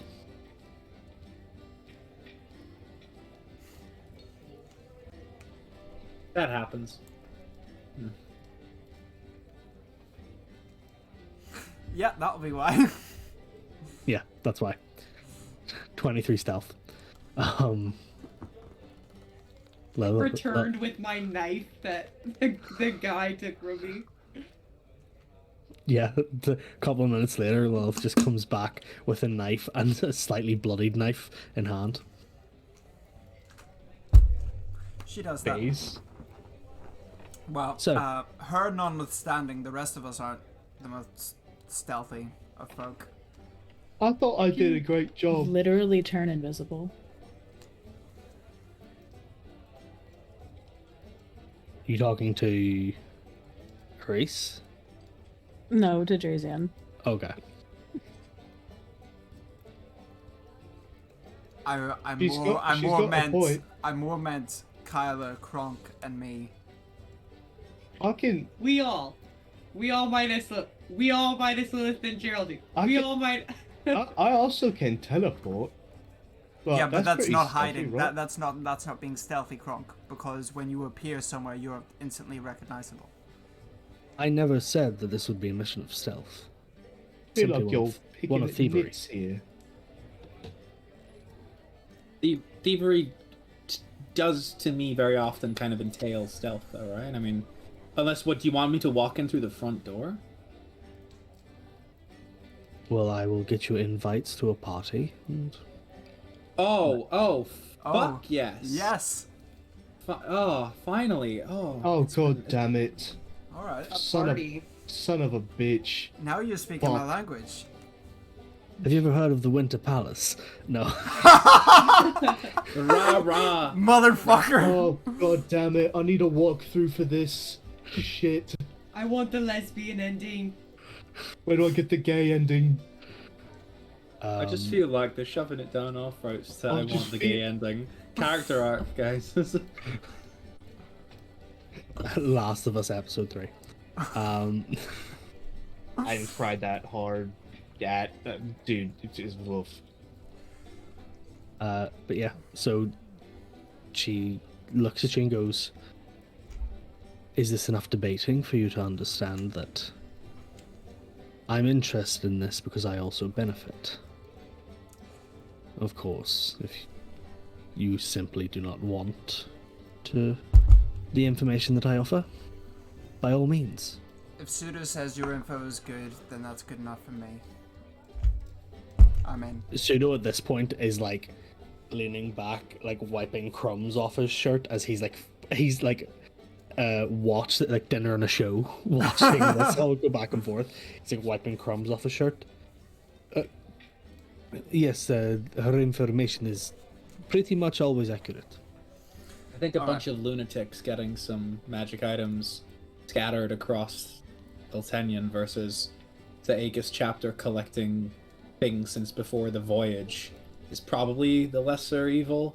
And honestly, I could stand to go to a party. if you got the ties, Kyler? I don't, but I could have Shenjo bring them over. Yeah, we need the ties. I don't know what that means. Oh, a But- tie is like a tie, Oh, not like a cable tie, like an actual. I thought you meant like connections.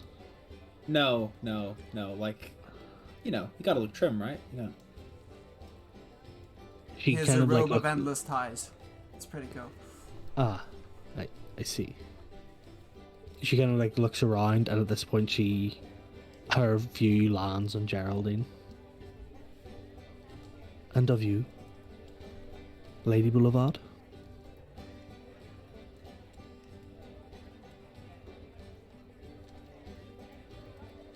I guess it depends. Am I abandoning the jobs we already have? Are we? Oh, I'm doing nothing else for your sister. I'm gonna be honest. Same. You see, she sits down and goes. Well, she's already sitting, but she like hunkers in her seat, if that makes sense. You tell me what your sister needs currently, and I'll get it done for you. GB will pull out the envelope and hand it to Reese. How do you spell Reese? It's ARIS. Addis. Aris. Iris. But you see that she takes a file and she flicks through it, puts a number into her phone, which is like a flip pixie, and like puts it It's a to burner. It's a It's burner it's a phone. burner phone. And she makes a call. And you don't hear the voice on the other side, but you just hear her go, "Hello? Yes, I'm looking to talk to the one in charge." "Yes." Shadow Dagger. Yes, you currently owe a debt to Boulevard Import Exports. Clear that and you clear your debt with me. I know it's a significant amount less than what you owe me, and as such this is good faith. Understood. Thank you very much. And as she closes the phone, you watch as it does just go up in flames. She pulls out another flip burner. Who's next? I've got to say, Ares, I don't like or trust you, but real has an obligation to recognize real. That was pretty cold. Well, the things that we will be doing as partners in the future will make me much more coin than what he owed me. She takes out another phone and phones up again. Yes. Yes. No.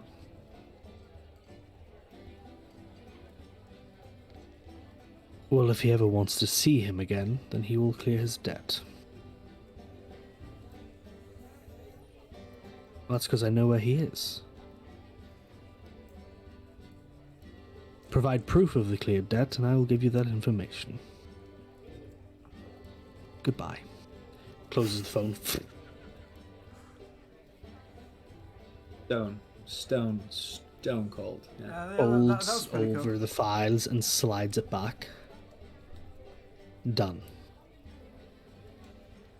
No one was hurt, no one is harmed, and I will be reuniting a son with a father. How cheery. All in a day's work for you, I guess. More than 5 minutes work. My days are much longer than this. So, allow me to reassure you, Lady Boulevard. I have no alliance to your sister, nor am I a fan of her or how she acts. My allegiance is to coin, cold metal, that which I can spend and win my way in the world. And right now you are offering me a way to increase that, more so than your sister is. I know I seem cold, calculating. That's because I am. I'm a devious, cunning bastard. But I'm not evil. By my standards. I don't kill when it's unnecessary, and I do not betray those who have done well for me. Even in this situation, I'm not betraying your sister. Nor am I betraying the Aegis chapter. All you've told me is that you need to know the location of a shipment. Past that, I'm not helping you with anything.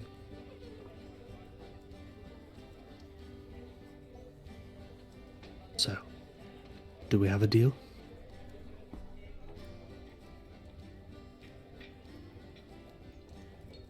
Yubi's gonna look around to everyone else in the group first, sort of looking for head nods or hesitant faces, or trying to get some nonverbal answers prior to saying anything.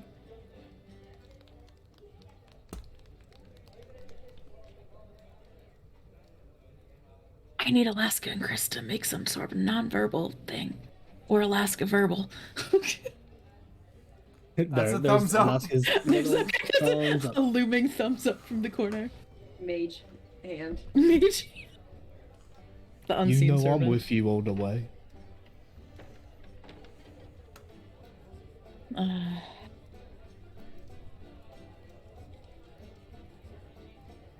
Okay. Perfect. Well then, traveling diplomats, dignitaries, ambassadors, or whatever you decide your title will be. Oh, I You'll was hear just from gonna me. be myself. That's fine. You I'm will a hear from me. bodyguard. You will hear from me in the coming days. For now, should your sister try to send you on any more missions, tell them that you have to first secure comfortable and long-term residence. That should give you enough time to avoid any jobs for her. If that's all. And she stands up. She brushes, what do you call it, the crumbs that Pseudo had kind of like thrown onto her cloak. She brushes them off, leans down and gives Pseudo a kiss on the forehead. Darling, do introduce me to your friends next time as your wife. And then turns and walks away. And Pseudo is still like leaning back, and he kind of like he's putting down a drink of ale, and he goes, "My wife is hot, right?" I just Didn't even know how to give him say a her big name. high five. I give him the biggest high five. He just reaches across and like gives you the high five, and he That's my turns to fucking boy. He turns to Kyler.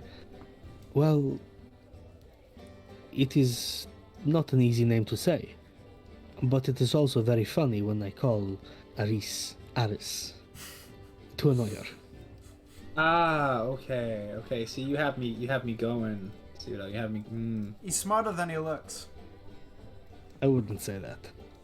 I would say that I'm more annoying than I look. But then again, I also look pretty annoying. So, it is what it is. I have missed you, old friend. And I you, Dragoon. So, you staying for the rest of the night? You're going to have drinks? You're going to do what you need to do? Yeah, I think drinks and we'll settle down here for the night. Good. Because she's left without giving you any details, so I no thought doubt as in much. about an hour and a half I will get a text with a, "Oh shit, I forgot to tell them the plan." She puts on these airs for customers, but I'll be here at the bar. she is nicer than she looks. GB, can I borrow you for a minute? Yeah. When we're done here. Yeah, I was probably just gonna go for a swim or something. Need to not be around people for a while. Well, Kyla hates swimming, so that's not. Yeah, work. so if that worked.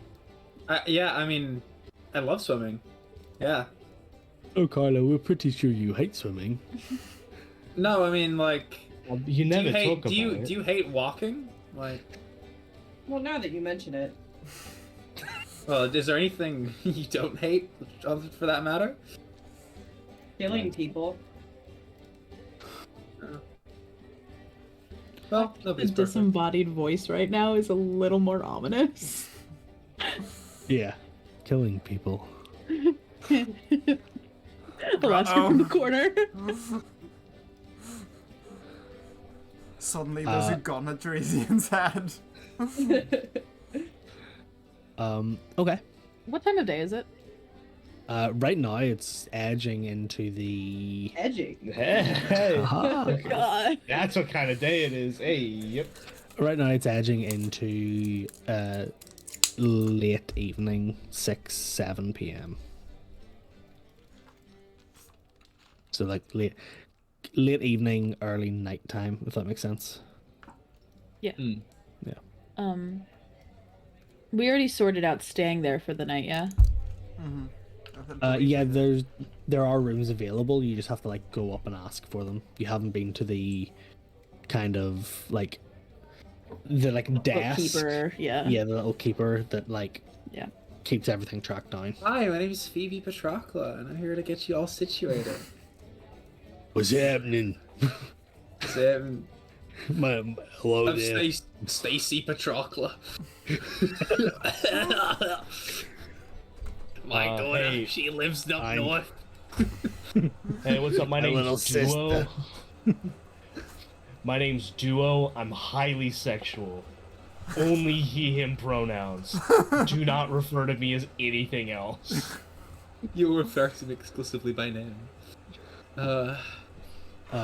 Yeah. So you can go get sorted with what's it called, with residents here later on if needs be. You can do it now if you want to.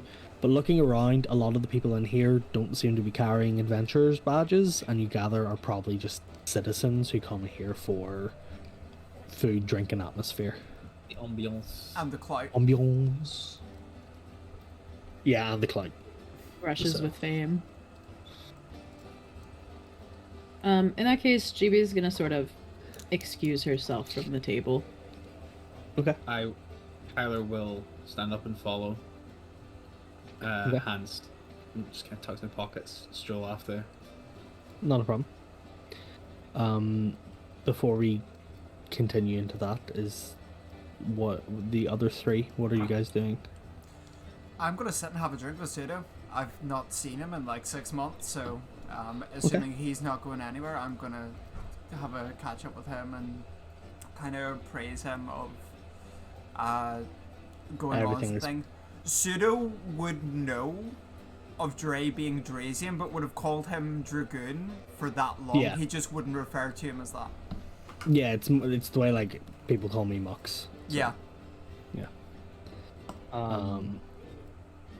I was thinking about trying to slip out to that Sons of Adam gig. Yeah. I was thinking about bringing my shadiest friend Lilith with me, if Go right Lilith ahead. was interested. Yeah. Well, let's go with Kronk. Someone's got to protect him. Jeez. Someone has to protect the bodyguard. Well, someone has to be the brains. You can't just let the brawn run off on its own. Oh, but the himbos, though. You just want to look at my butt. Is custodiet ipsos custodes. Who watches the watchman? Okay.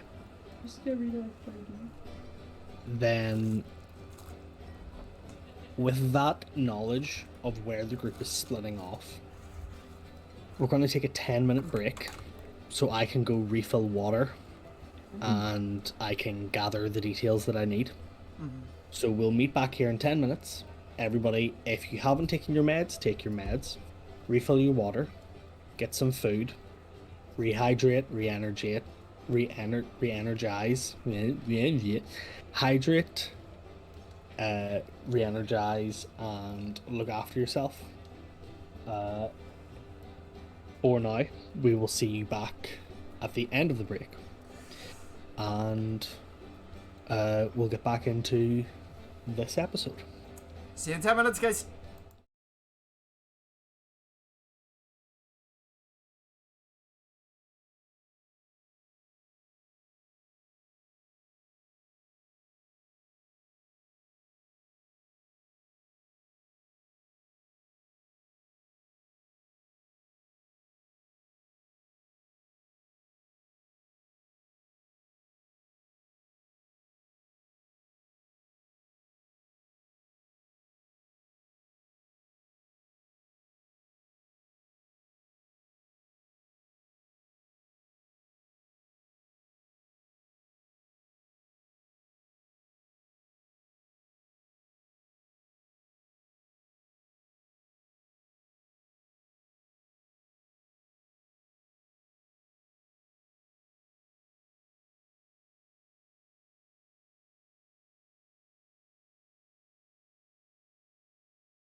Welcome back, everybody.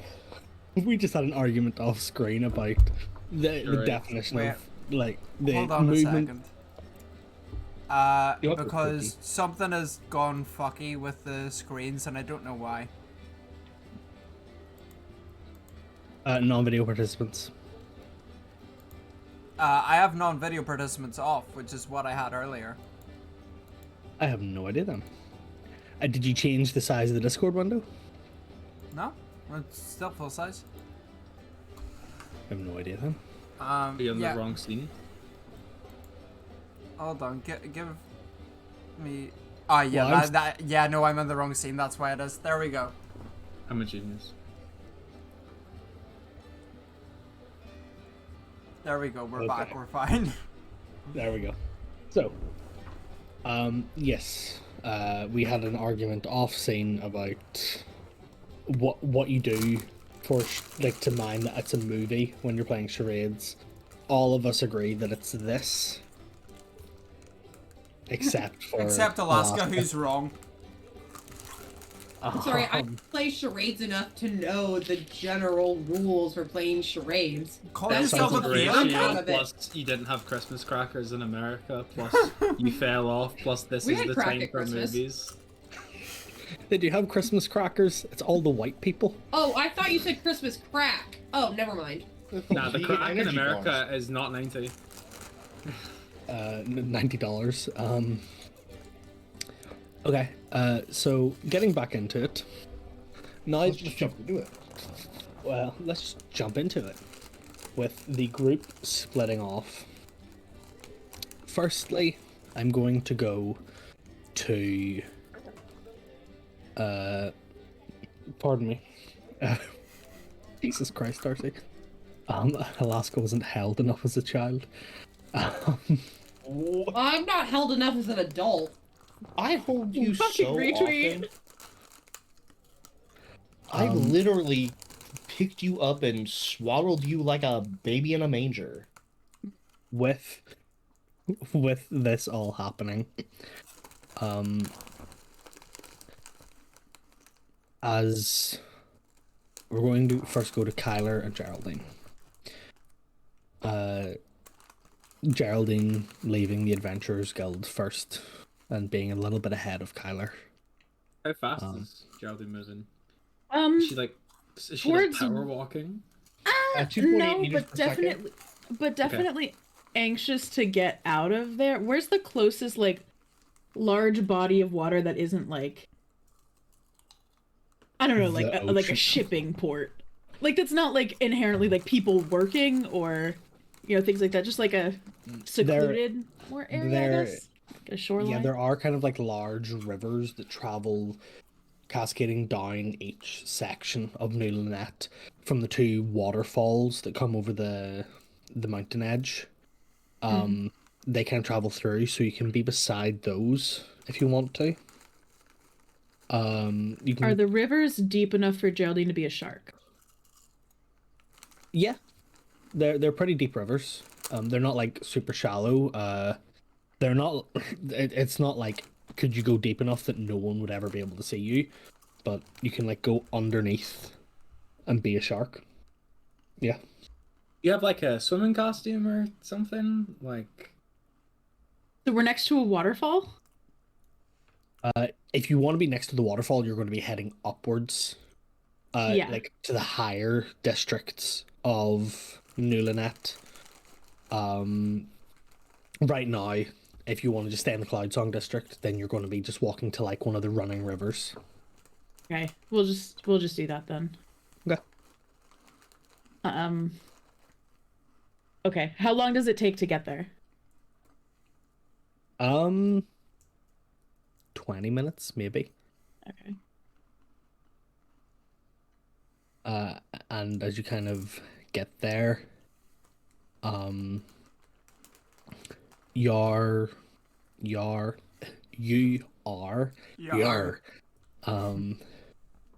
you are kind of walking through.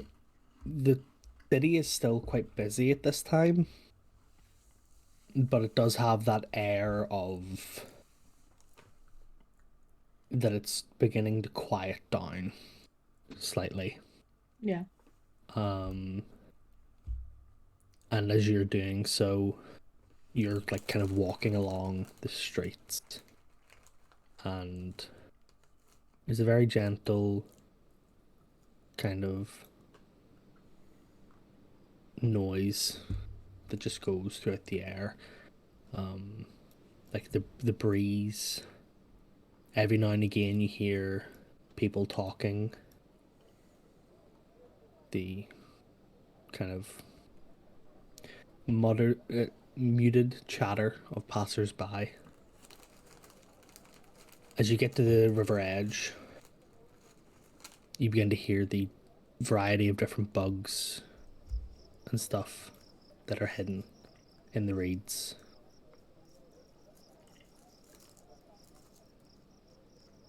You can hear every now and again the kind of distant noise of the boats as they come in and out of harbour. And you hear behind you saying, "Have you got a swimming suit?" You hear Tyler come up behind you. I was just gonna shift, I think. I don't really want to swim. You don't want to Outside of swim? that. Outside of... It's just Can easier. you not swim? No, I can. It's just easier to be a shark. Easier to be a shark. That sounds like a proverb. It is easier to have once been a shark and been turned over than to have never been a shark at all. I don't know. Before you do that, could you identify this like wand as well? Yeah? Yeah, I kind of picked it up from the blood gold mine thing. And you seemed a little to be, dealing with that kind of thing. So, Yeah. Yeah, can I see it? yep. Kyler produces it with a twirl, like a drumstick. Holds it out. GBO cast identify on it. Okay. Which wand is this? Just It's the one picked up in the the Vincenzi's dungeon from the chest. Okay, yes. Let me just get the sheet up for that.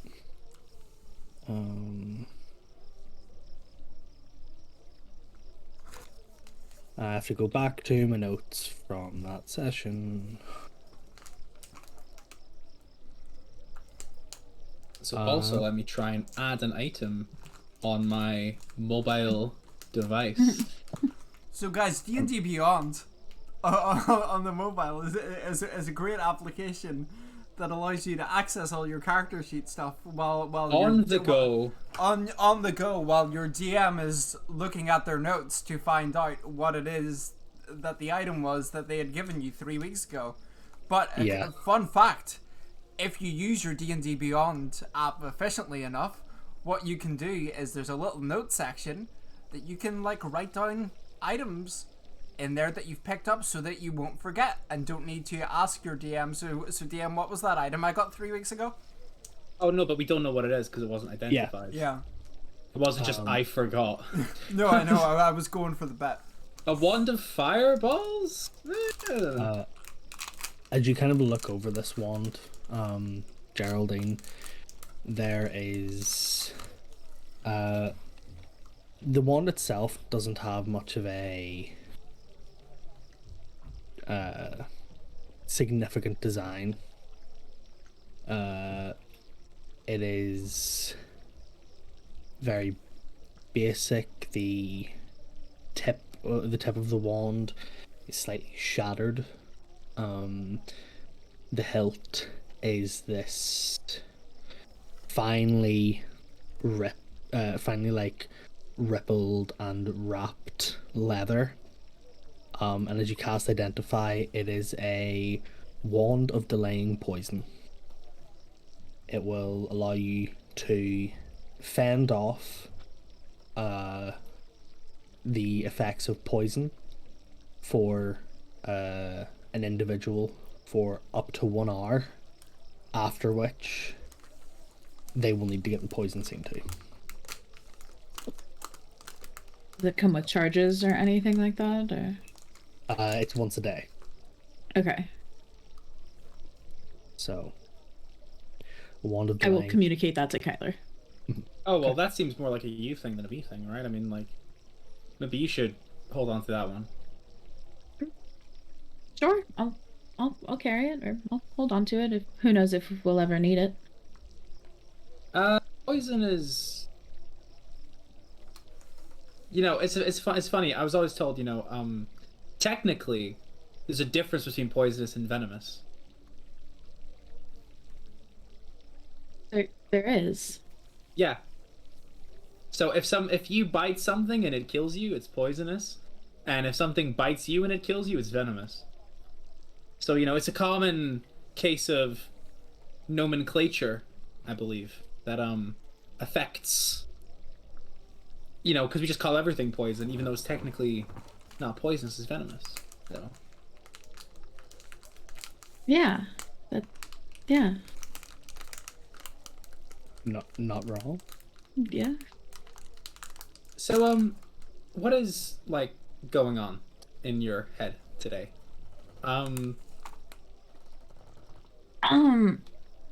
Like, oh,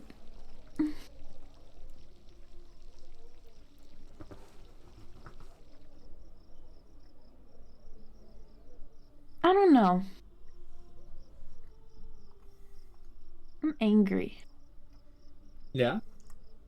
At who? Or what, I guess. Probably who. Everyone? Like everyone?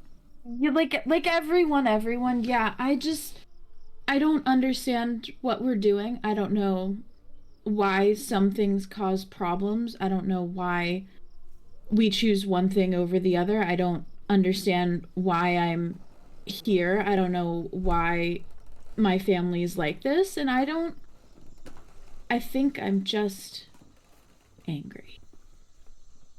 And that is a big question, isn't it? Why are we here? You meant New Lynette. We're New Lynette because of the mission. I mean, this should be this is my home. Okay. Is this what home is supposed to be like? No. Not if you ask me.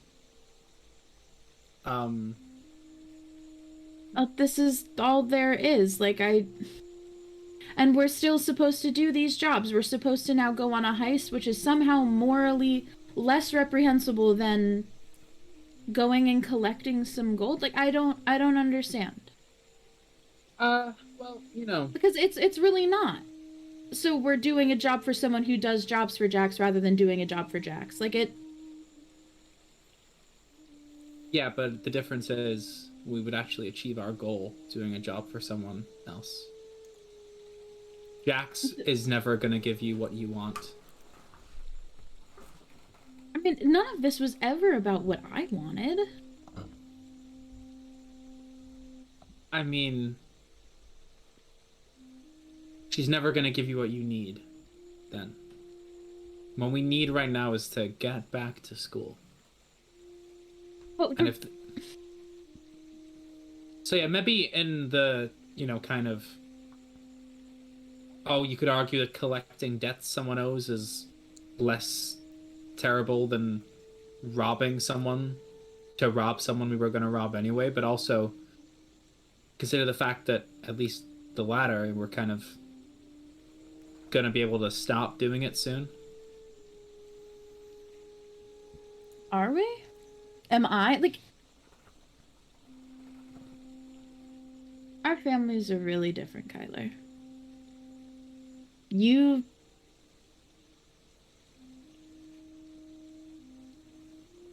You don't have to stop being you after all this is done.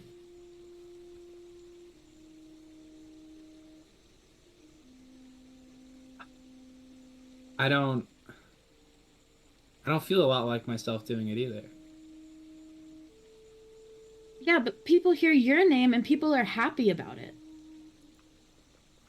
And after all of this is done, after we're out of this town and after all these jobs are over and we're back at school, people hear your name and are happy about it.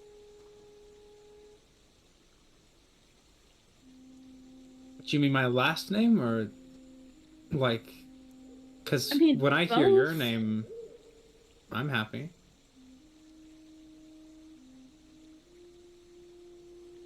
And don't get me wrong, like it is. I'm not gonna lie to you. I don't get it. I don't get what it's like to have a dad who doesn't love you and a sister who feels some skewed sense of pity about you and has a cat that is actually legitimately one of the darkest evils I've ever sensed. But He's not that bad. no, the cosmic balance of evil in him. I felt it. It was like a million the voices cat? being snuffed out at once. Yeah, in the cat. The cat is evil. Your family is just... That's what you're worried about? How No, it's not evil what our family cat is? It's not what I'm worried about. I'm worried about you. Why? It doesn't even matter. It's... What doesn't matter? Your mental health doesn't matter? Your self-identity is? No. Inherently, matters. no. No, it doesn't. It doesn't. It doesn't? If it doesn't matter, then why is it still an issue? You're caught in this place between believing it's not an issue and making it an issue. And I'd rather you made it an issue because it is. I'm not, like, it's fine. It's fine if you're not okay. As you are in the middle of this conversation, you each begin to feel the gentle patter of rain as it begins and starts to hit your face, your hands, your armor.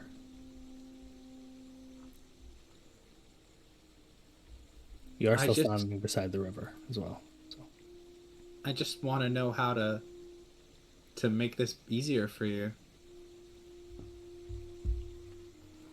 You don't need them. You only say that because you're never going to be faced with having to decide that.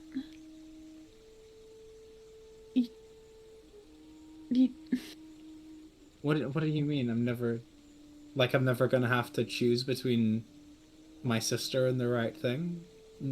No. I don't think I am. But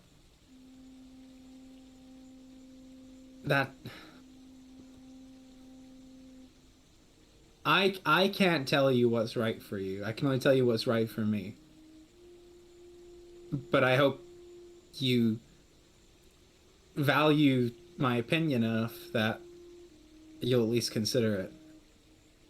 I mean, I do, and like I appreciate the whole group being here, and like I understand like getting kicked out of school, even if it's just, some elaborate story, like wasn't everyone's plan. I guess You've been through so much, and I'm really sorry. I guess I just resent being put in this position. Yeah, I mean... And I'm somehow harboring a secret that will completely undo the school's reputation. You know what it is? What secret? I don't know. I can't remember. I was told I would remember when I needed it. And what if you need it now? I don't know. Am I supposed to, like, if I need it, is it just gonna, like, randomly pop into my head? Am I just gonna remember it? Is it just gonna blurt out? Like, I don't know. I guess. Yeah, I mean, you've got to tell me, or I'm gonna throw you in the river. I don't know. Really? Because I will. I'll throw you in the river. I literally don't remember. So that's not enough duress to need. What level of duress do you need to know this? I don't know. It didn't exactly say. The first thing on my mind when he was doing that to me wasn't exactly, I wonder what exactly the circumstance is gonna make this come out. It was just more of, I'm about to go back to the family I clawed my way away from. And now I don't know that I want to... I want a family. Just... not this one. Because I see you with your family, and it doesn't seem like you feel the way I feel when I'm with mine.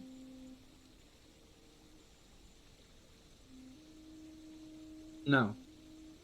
I don't think it is. Well, that makes me angry. Kids don't choose their parents, you know? Because I think everyone would choose to have parents that got them and were unconditionally kind and stuff, but just because the family you got stuck with don't treat you right doesn't mean you'll never have one. I mean, I'm sure you'll have kids or form lifelong attachments of some kind. Like, you know, you're not too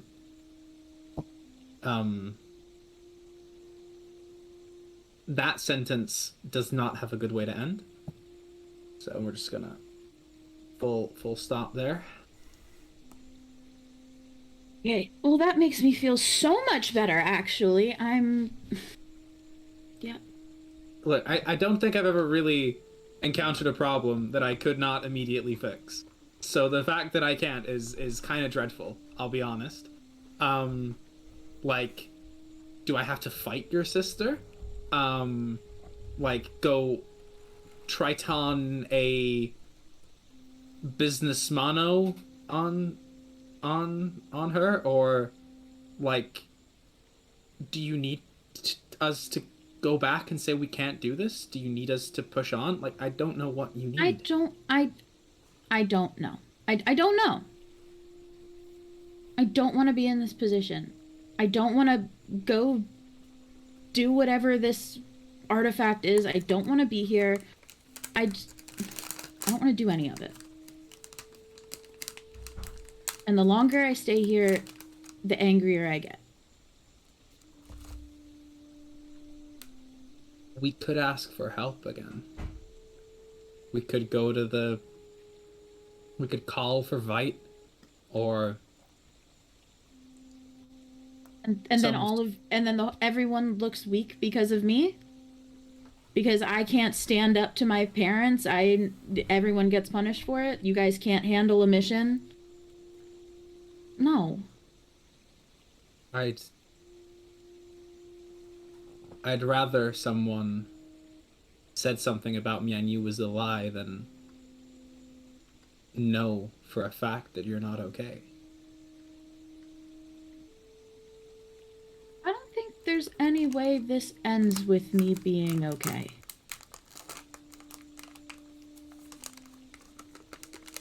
Like a tall? Can you imagine one? So your family agrees to To what? support you? I don't... Yeah, oh, yeah, okay. Yeah? Or you emancipate yourself. Yeah, I tried that. Macaulay Shulkin did that, I remember. Um, you could, we could cause absolute hell on Miltennian and burn this shipping place to the ground.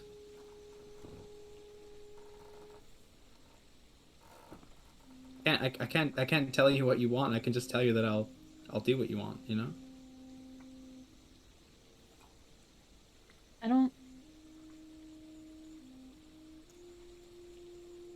I don't know that there's anything we can do that will change how they feel about me or how I feel about them. We could set this whole place on fire. We could never come back, and I would still have the same black hole in my chest that I did as a kid. Like, it's not going to get better. They could all die, and I wouldn't feel any better. Like, I'd probably feel worse. And harming them makes me feel bad. What does that say about me? That you still found a way to love them. Even though it hurt, you know?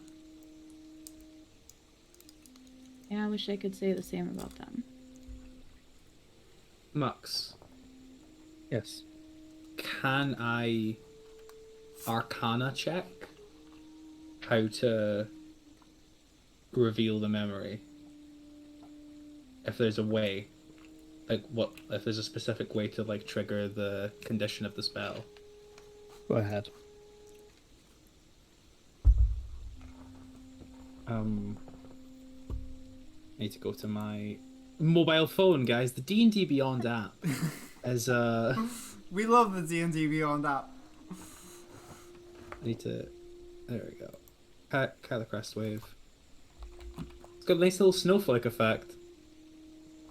So I'm gonna roll a d4 for guidance. Oh, there we go. And that's a 4.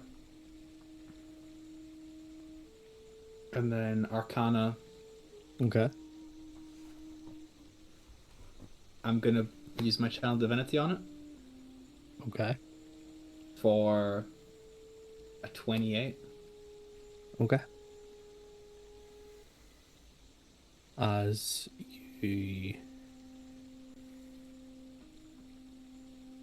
kind of put your hand to Geraldine's head,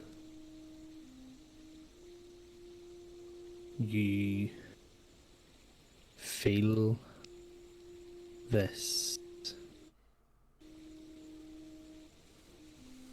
energy clouding her brain.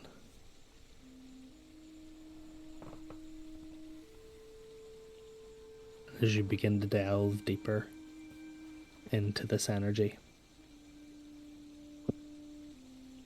you feel it physically push your consciousness back.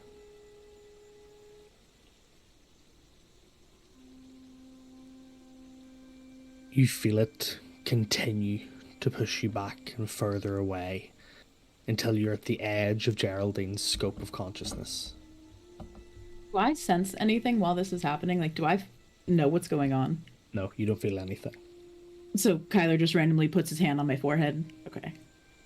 You see, he puts his hand on your forehead, and it feels slightly warm, like warmer than natural body heat. But other than that, his eyes are just kind of closed, and he's focusing. Okay. As Kyler, you look at this scope of consciousness as it spreads out before you. You get the sense that whatever this blockage, this fog is only going to disappear when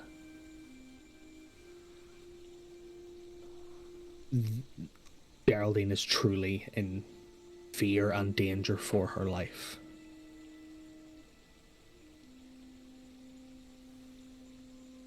the threat of you pushing her into the river makes no difference because she knows you won't hurt her. But when the moment comes, if there is the true fear of her life, this blockage will disappear. This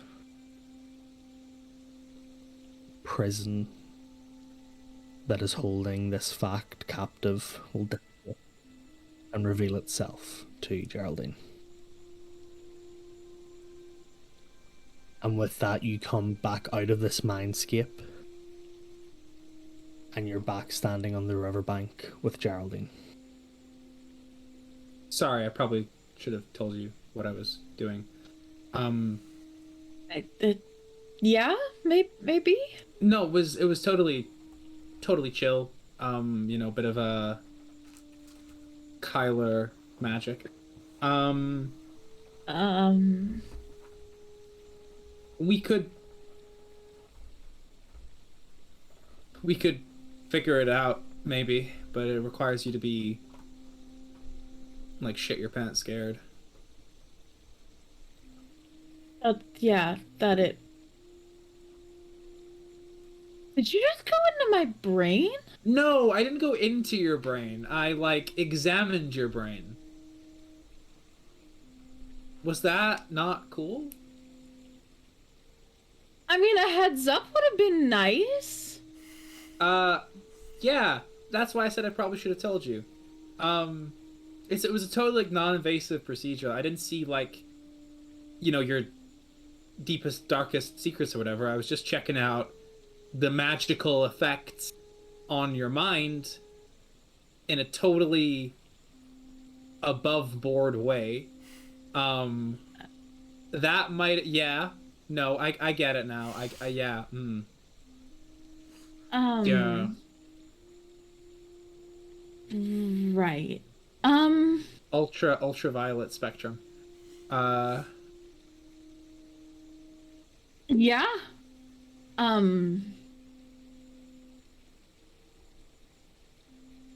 Okay. Well, that happened, I guess. Do you want to know? Because we could induce a state of fear somehow, I'm sure. We live a pretty dangerous life, and I cavort with someone who breaks the minds of inferior life forms. I'm sure they'd cut you a deal. Something tells me it's not something we can artificially produce. Maybe. It's up to you. I'm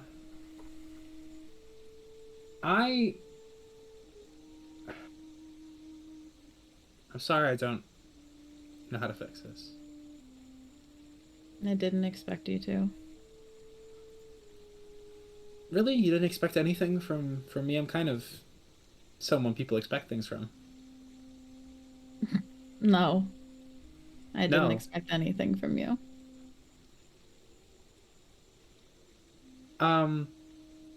I thought I might summon Shenjo, and he can take you for a swim, and then you won't have to expect anything from me.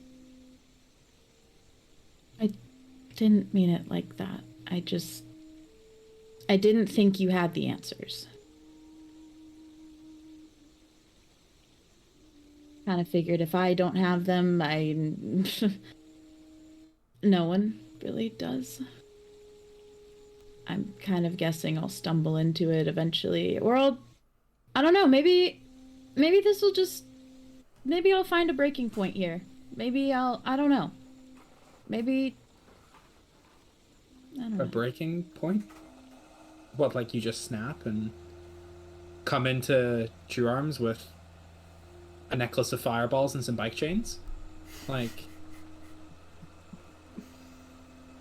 No.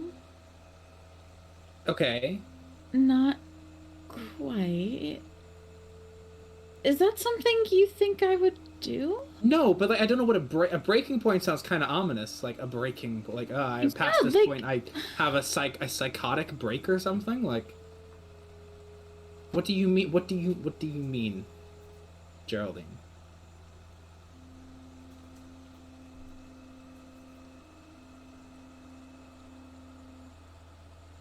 I don't know if you'll know how to answer this, because I don't think you'll ever need the answer.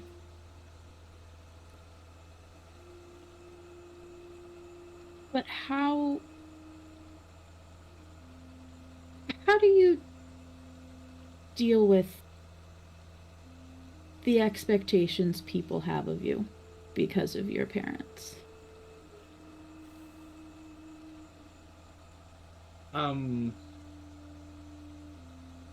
Same way I kind of deal with anything else like that. Expectations and Have troubles. you ever not lived up to it? You ever worried about not living up to it? Have they ever told you you're not living up to it? Anything like that? Should they have? I mean, my dad's been tough on me before. He's, said I could do better and that, pull your grades up, Kyler. You're smarter than you look. What about third time? Third time was supposed to be the charm. Or no, no. You would have been useful, but it's just too bad. Kids don't have to be useful, right? They're just little people that are half you and half the person you love. That's useful enough to me. But no, I just take everything. I take my name, I take my abilities, and I turn them into fuel, And well, I don't want my name anymore. You can not use it. You can use a title or a pseudonym, or you can give yourself a new name, and we'll all respect it, or you can get a cool title, like, lose an eye, we'll call you Patch. Like, it's... I don't know. Would you rather talk to Shenjo? Believe it or not, I like talking to you more.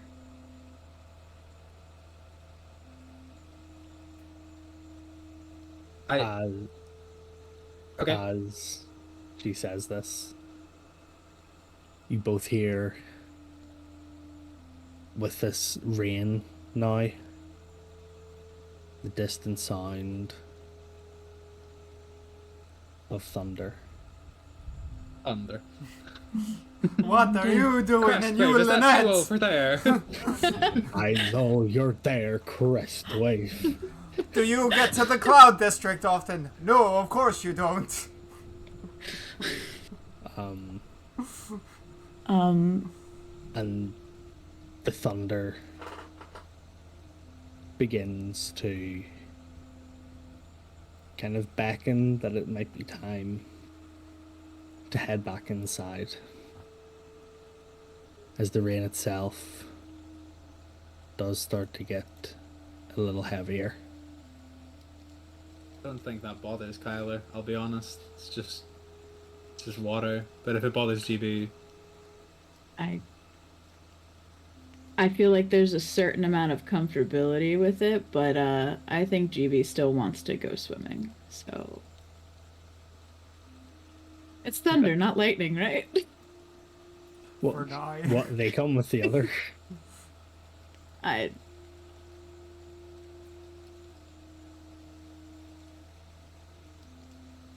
think Does GB's lightning gonna... bolt do 3d10? That's fine. Get Yeah, it. that's it. It's 8d6. That's fine. I I'll can live roll it. it if you like. Are you casting it from the beyond again? GB's just gonna say I'm sorry for taking this out on you. You've shown me a lot of kindness in a lot of unkind situations, and there's just a lot to consider, I guess. Well, have you considered this? And I'm gonna shove GB into the river. Okay. Do I have to take the shove action, or I thought that was gonna go such a different way. So did I. So did I. Have you I'm play- considered this? that is exactly how it goes. Have you considered this? Okay. GB's gonna... GB drowns, dude. GB won't drown. I'm just, do I It's want hitting a rock and he fucking dies. Like, to... Damn. From the There was height another that Kyler threw waterfall. her? Yeah, really. Sharp rocks at the bottom. GB hits the water, turns into a shark. Okay. Tyler jumps in. And Aquan says, "You bitch." You're not getting away that easy. As the two of you dive into the water,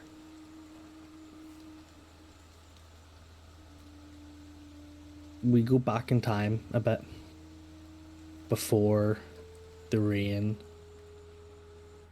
before the river, and before the thunder. And we hear only the light wind and the footsteps on cobblestones as Kronk and Lilith, you two are also now outside of the Adventurers Guild, a couple of minutes behind Geraldine and Kyler, and unaware of where they have went.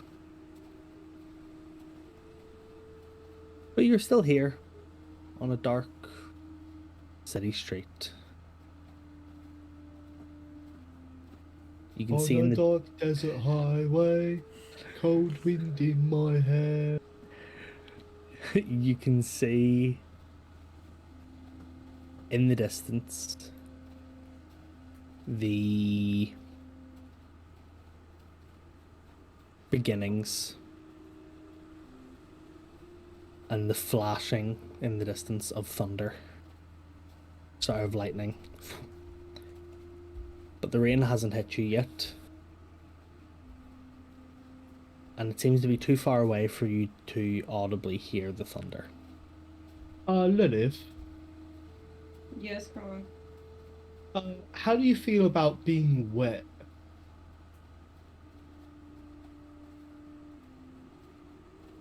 It's fine. Alright, I see, It's the context here, Kronk. well, I see some lightning up there, and I can't hear any thunder, but if it turns into thunder and lightning, and then rain, which usually happens, I just didn't know if you wanted to be wet. My jacket has a hood. Oh, okay. Also, my friend Busky, he said to talk to the Sons of Atom at the quarter pass. Do you actually know what a quarter pass is? The quarter path. A quarter path.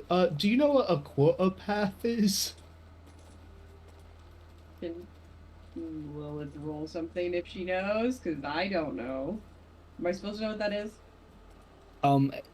It's a specific area here in New Lynette. Great. Can Lilith read a map? Yeah. Then You can read a math. A map. You can go up to somebody. You can ask. It's up to you. But Okay. I'm yeah. gonna say no. I don't know, Kronk. You could probably ask somebody. Oh no. You don't want to stop and ask for directions. I feel like, I mean, we got little phones for a reason, right? Look at these little pitsies. I'm gonna put it in my pitsy and see if, I can type in quarter path. Okay. Okay, I'm gonna type in quarter. How do you spell quarter? C? K? No, it's a K, I'm sorry. Just use K. speak to text. Okay. Quarter path. I'm sorry, I didn't quite understand that. Water path. So sometimes I I have to searched the use crystal my net for quarter path. Here's what I found. yeah. Sometimes I have to use my customer service voice with these things. Crocs. Quarter path. Quarter path. Hi there, how can I help you today? Hi, Hey, I'm this Kronk is the Kronk. Relentless. Hello, I'm Krong the Relentless. How can I help you today? 11. All right, let me transfer you right over.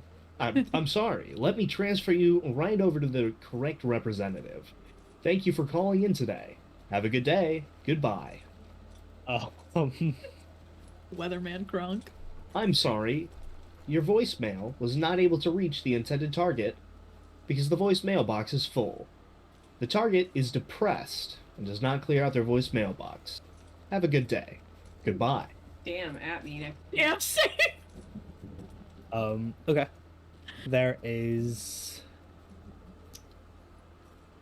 a few results, but only one that shows up in New Lynette. It's not too far from where you are. It's down into the port district, like near the port harbor once again, but kind of like midway between here and there.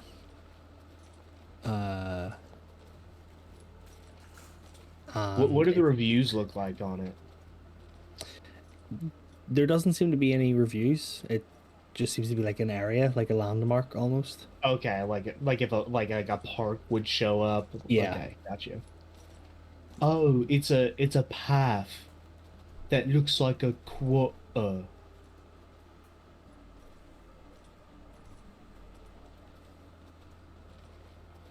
You mean the largest denomination of coin that we have here?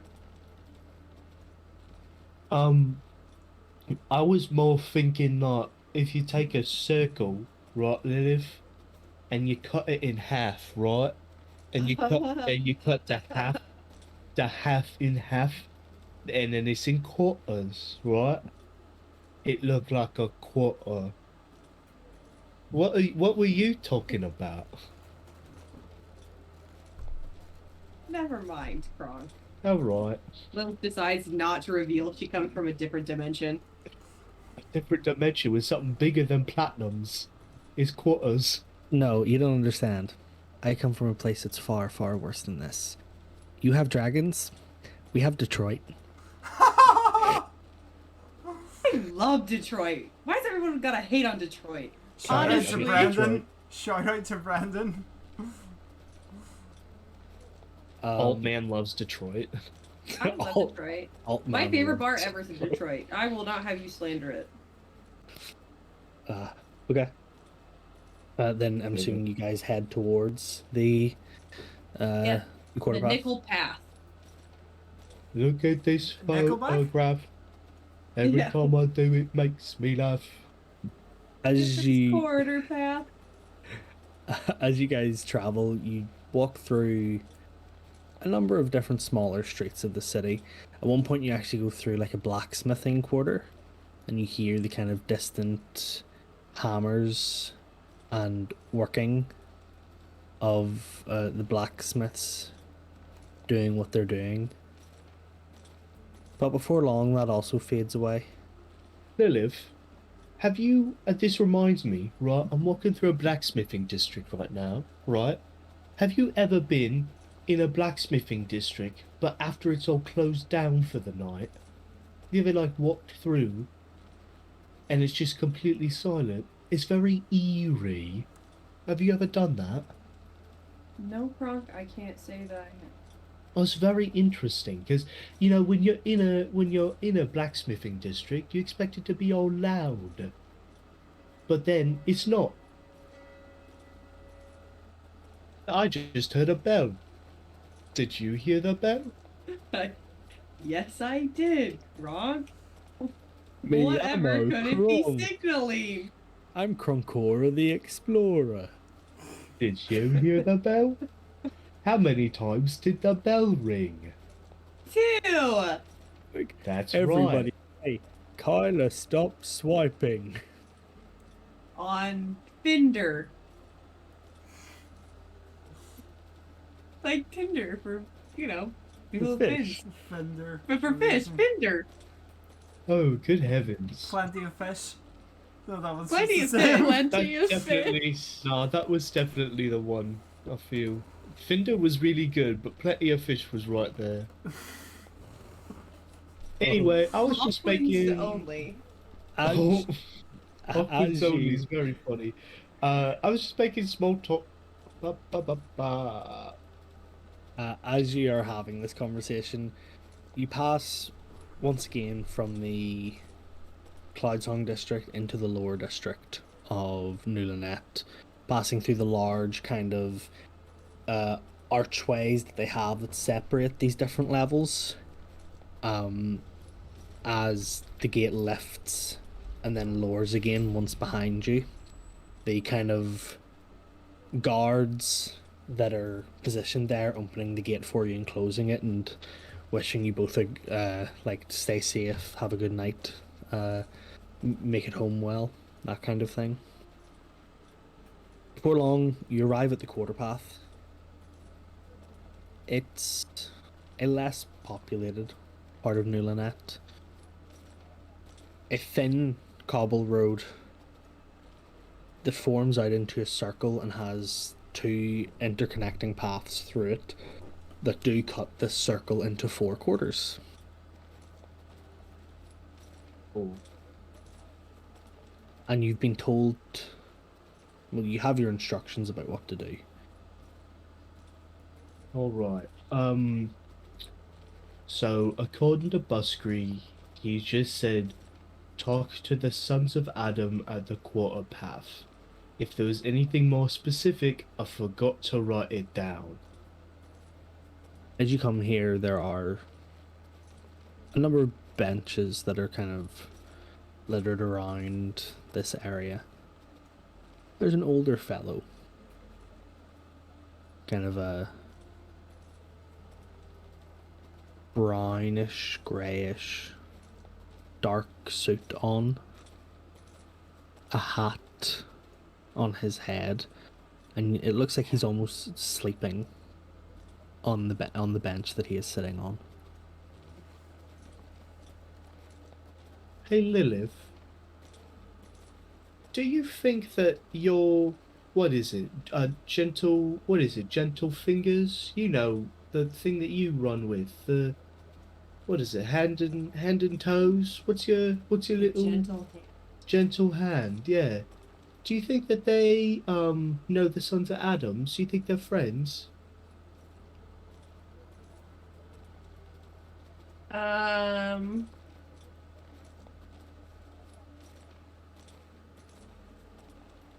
I don't know. Would Lilith know if they were connected? Lilith has never heard of the Sons Yeah, of I Adam didn't think before. so. Okay. So, I mean, they might be. I've Well, never heard of them, Maybe but I don't know everything. maybe we could keep that and you don't know everything. Oh my goodness. No, Kronk. I know most things. I don't Oh. know everything. Gods are fallible.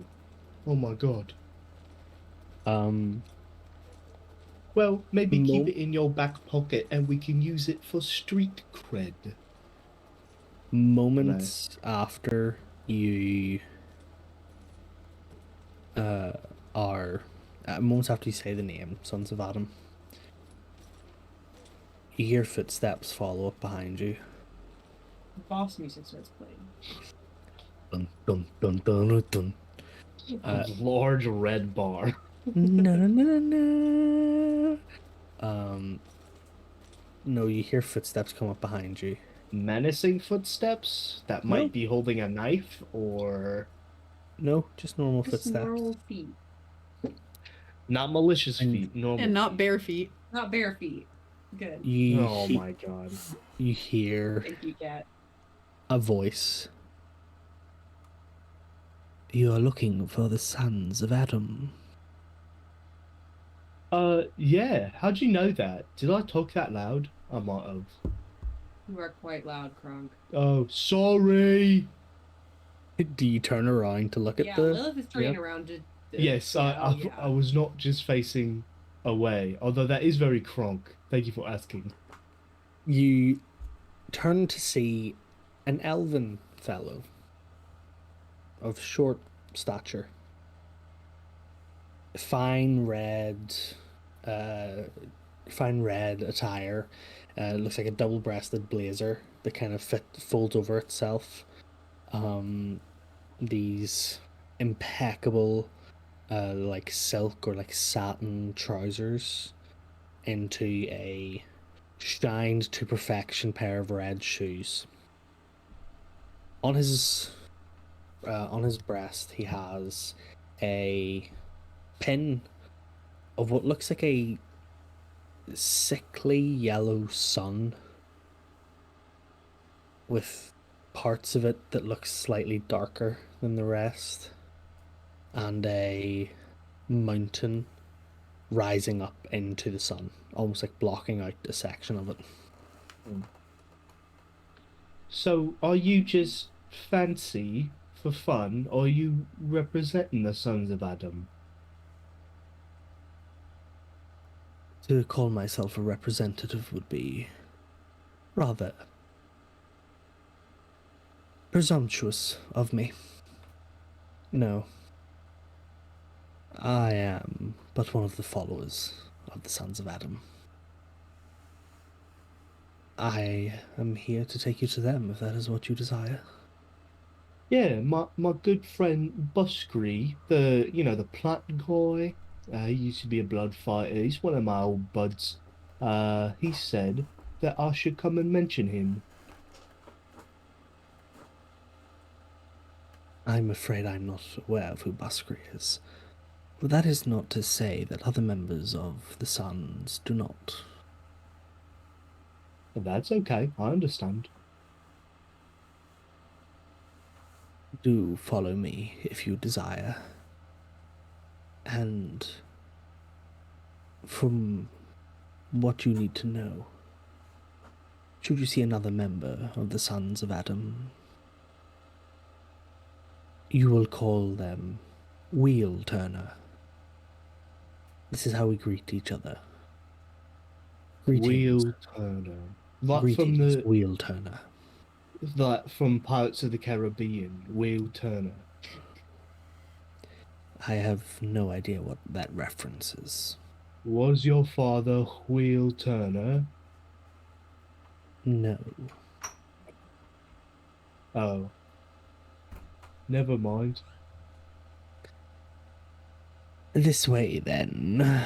And he turns and you watch as he enters one of the kind of like older buildings that is around here. And he leads you through the building and into a back room that leads down steps into what looks like a network of tunnels.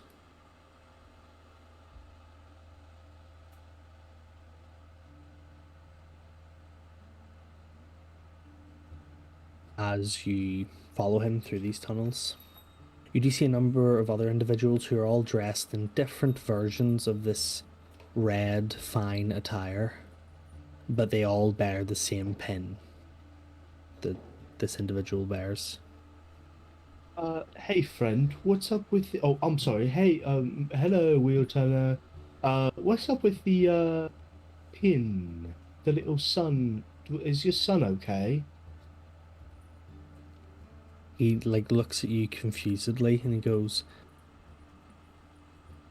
"The pin is to represent the Great Wheel." Oh, of course.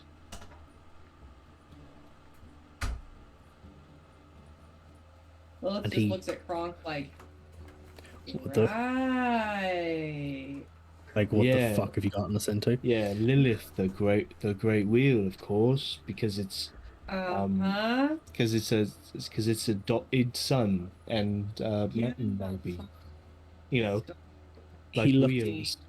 He looks at you confused again and kind of shakes his head and keeps walking. After a while, you come to up in a sort of round room with a large chair in the middle. There's a small square table in front of the chair. I shall call forth the speaker for you. And he disappears. Moments later, an individual, also once again in this red fine attire, but this time the red fine attire is overlaid with this sickly blue, like very pale kind of mold-like blue, cloak. And he sits down in the chair and puts his hands out on the table. Hello, wheel turners. Hello, wheel turner. What do you come looking for? Kronk takes his hands and also puts them on the table, but like on top of this dude's hands, Lilith is standing behind. and goes, "Hello, Sort wheel of is. turner. My friend Buskree, who I assume is also a wheel turner, said that I should come say hi to you guys." I know of Buskri. It is good to know that he is doing well. Have you come for naught but to say hello? Or do you require something of the Great Wheel? I don't super know how things work here, but I maybe was hoping to get something from the Great Wheel. I just don't really know how things work. Wheel Turner? Are you looking for enlightenment or answers? I would love. Wait, do I have to pick? I feel like enlightenment will give me answers, right? The Great Wheel can answer a specific question, or Uh-oh. that which you desire most. Oh dear. Oh, good Enlightenment heavens. is the answer, but the answer is not always enlightenment. Oh man.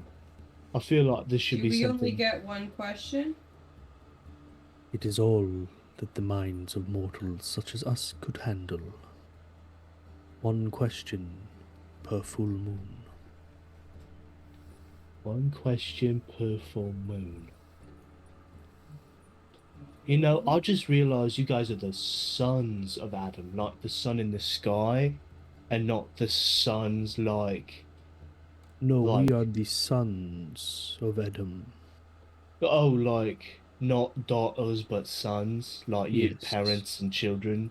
Oh, whoops. Oh, guess I mistook that one. That's my bad. Um, so, what? So I got two choices. I could get a question answered, and the wheel would answer it truthfully, or I could become enlightened.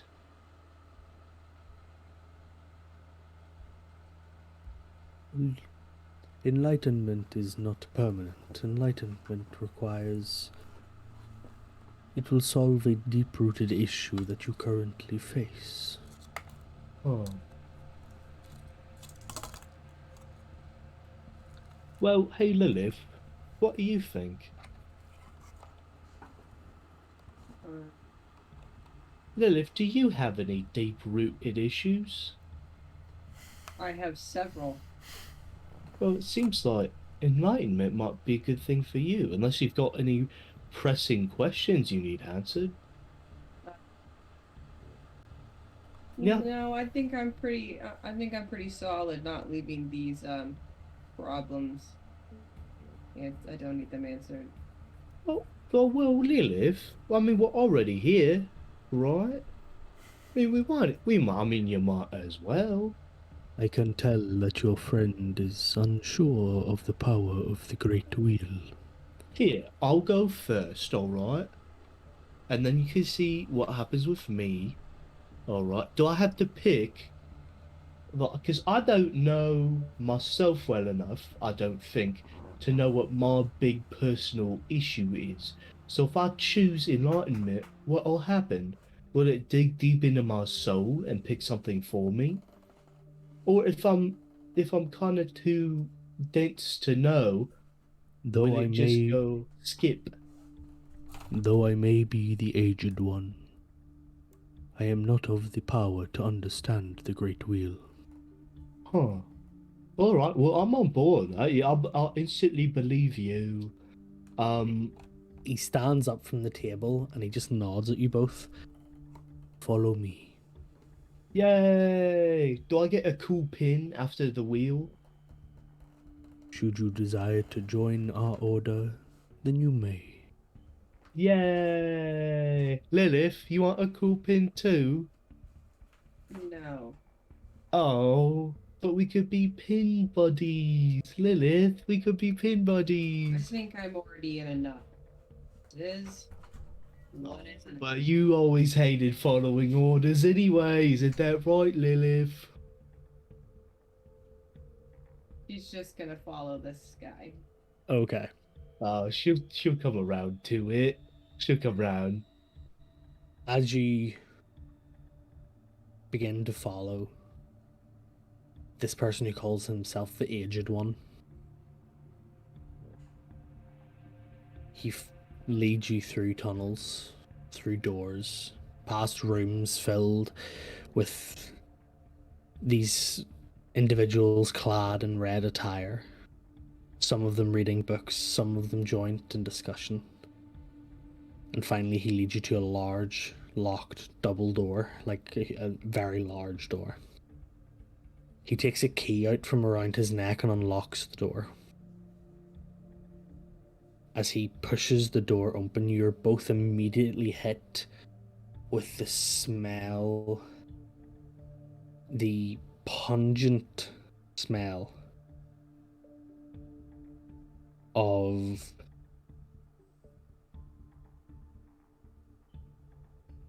fermented dairy products.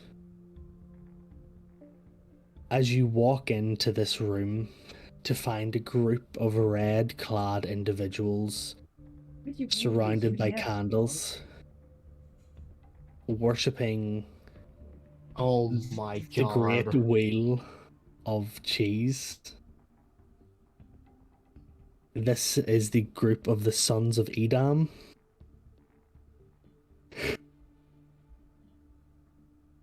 Ross, Sensational. You brought me. You brought me here to this, Kronk.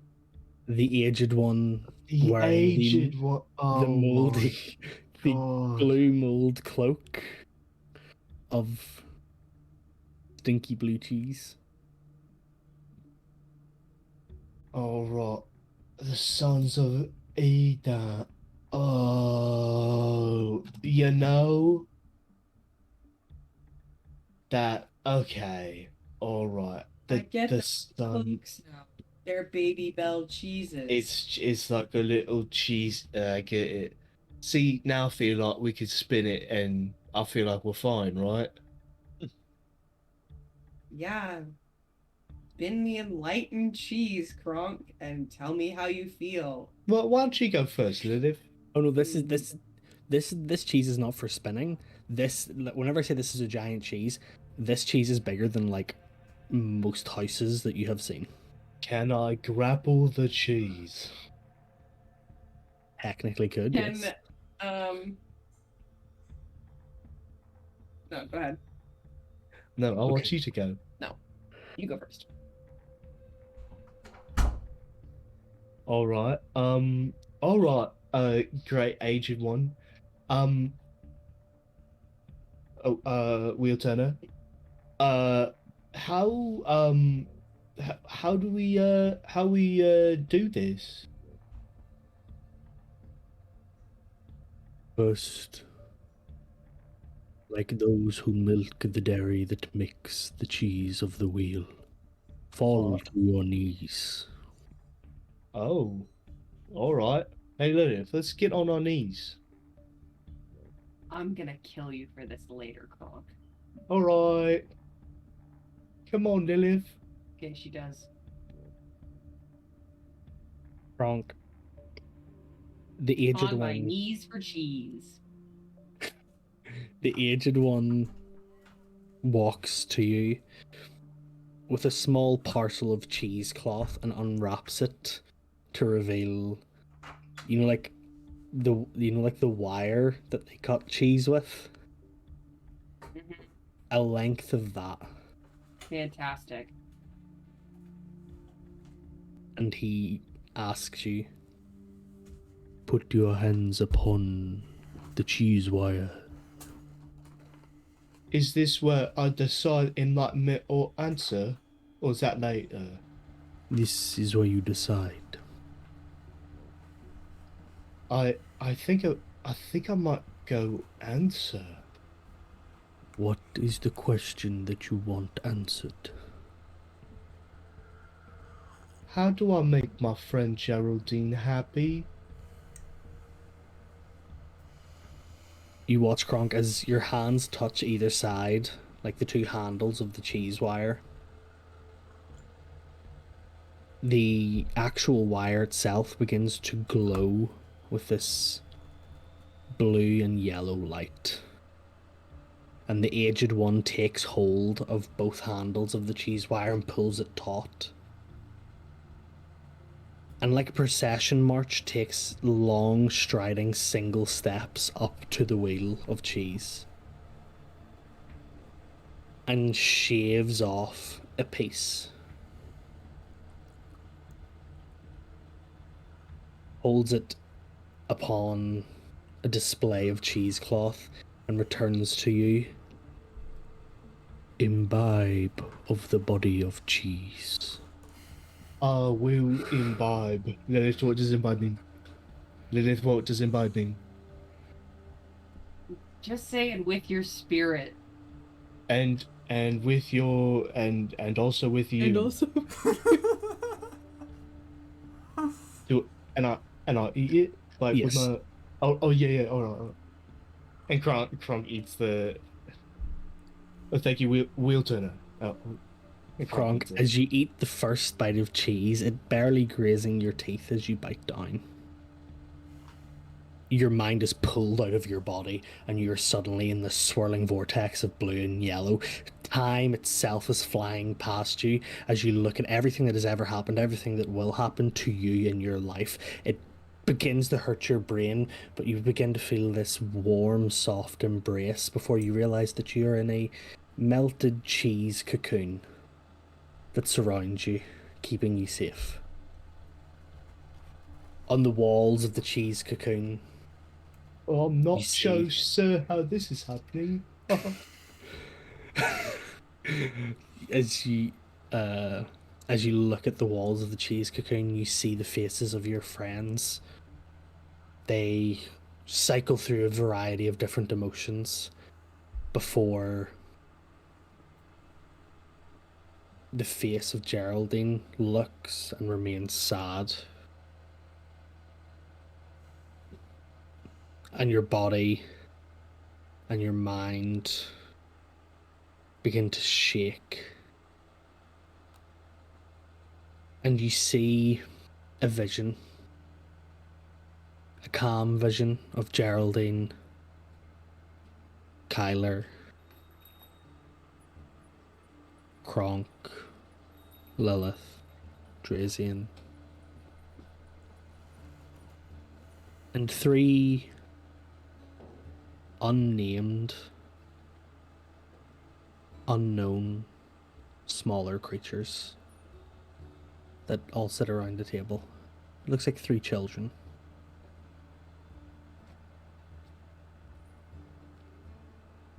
You see Geraldine smile. Smile that you've seen Geraldine smile, but this one is real. And before you can reach out to touch anything or anyone, the melted cheese cocoon envelops you once more. No, cheese. Cheese, how do I do it? Cheese, I need to know how to do it. Your eyes, as the cheese begins to crawl up your face, your eyes go dark. But you hear this voice that echoes within your brain. The family that she wants is close, but sacrifice is made for those we love the most.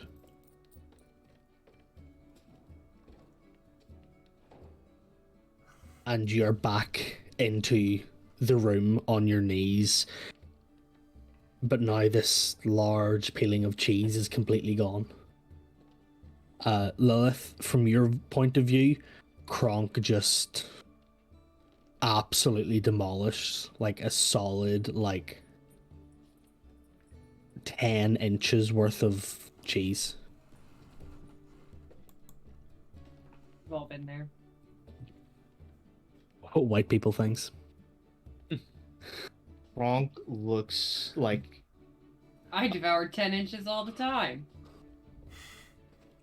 Kronk looks over and probably down, I guess, at Lilith and goes, Lilith, please, for me, you have to try it. There's like tears in his eyes. Do something. I don't care what you do. Please. Partake of the cheese, Lilith. I don't really have any questions. Then, to let it decide for you. Allow the wheel to answer what you need answered most. Okay, great cheese one. Enlighten me. Wheel turner. He takes the cheese cutter once more, the cheese wire, shaves off another smaller piece this time to be, relevant to the size of your body. Puts it once again on this display of cheesecloth and hands it to you. Imbibe of the body of the wheel.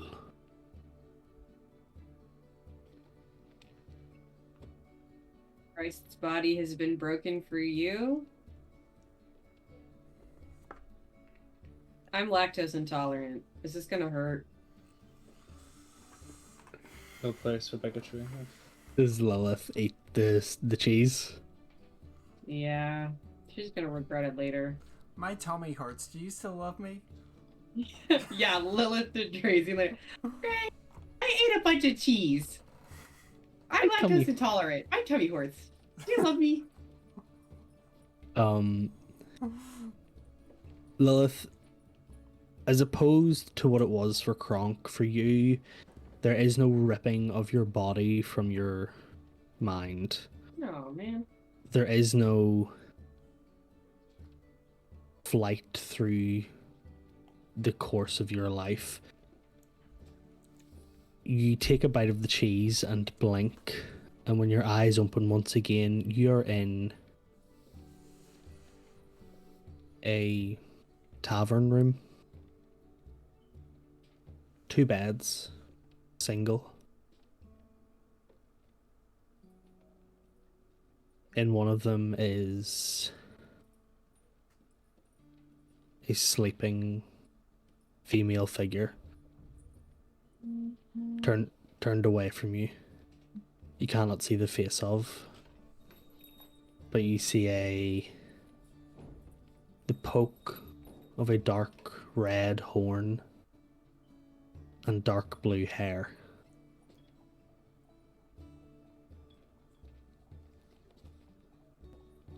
You can hear her snoring gently.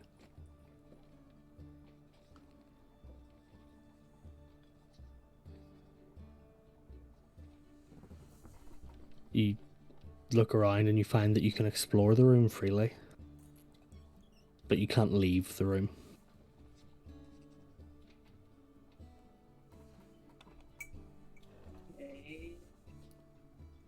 Do you go up to the girl in the bed? Is there anything else? What else do I see in the room? It seems like a standard room that you would stay in if you were traveling.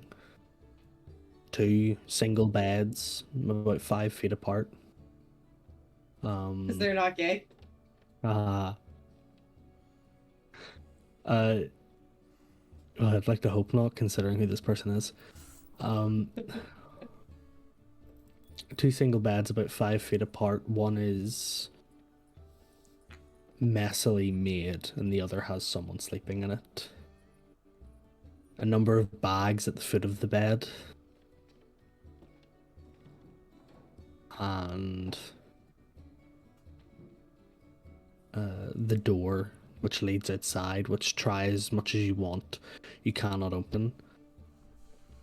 And a window that is just taller than you can manage to reach, but the moonlight pours in, illuminating the room. I guess I'll go up to I guess I'll go up to the girl, I suppose. If I don't recognize, there's not really anything in the room. As you take each step closer to this person in the bed, it's almost as if each step grants you a recollection of memory, as this is closer and closer and closer.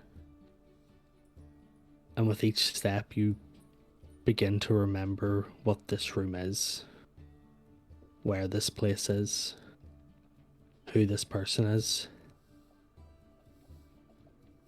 And as you put your hand on the shoulder of the girl sleeping, you notice that there is no longer the light snore that there was when you were across the room.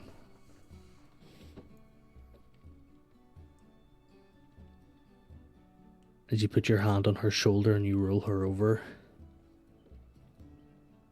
you look at the face of your sister.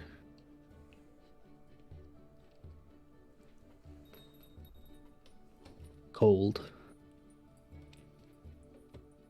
Her eyes blue but blank.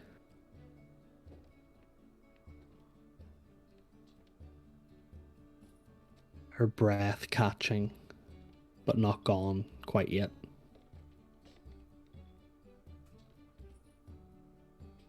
And you feel her reach up and grab your face with the fading strength in her body. And she says, "Revenge was never what I wanted. I just wanted you to move on." And her hand drops from the side of your face, and before it can once again hit the bedpost or the mattress on which she sleeps, the tears filling your eyes, you blink them gone, and you're on your knees back within the chamber of the Great Wheel. The cheese that was in your hand gone, but the cheesecloth stained with tears. Rock is already like pulling Lilith in, like in a hug. Lilith is fighting Kronk's hug. Excuse me, I do not care. She does not want this hug. She is screaming at Will Turner to bring her back. The Wheel Turner just shakes his head. "I can only do what the wheel allows." I cannot fracture your mind beyond what is necessary. I apologize.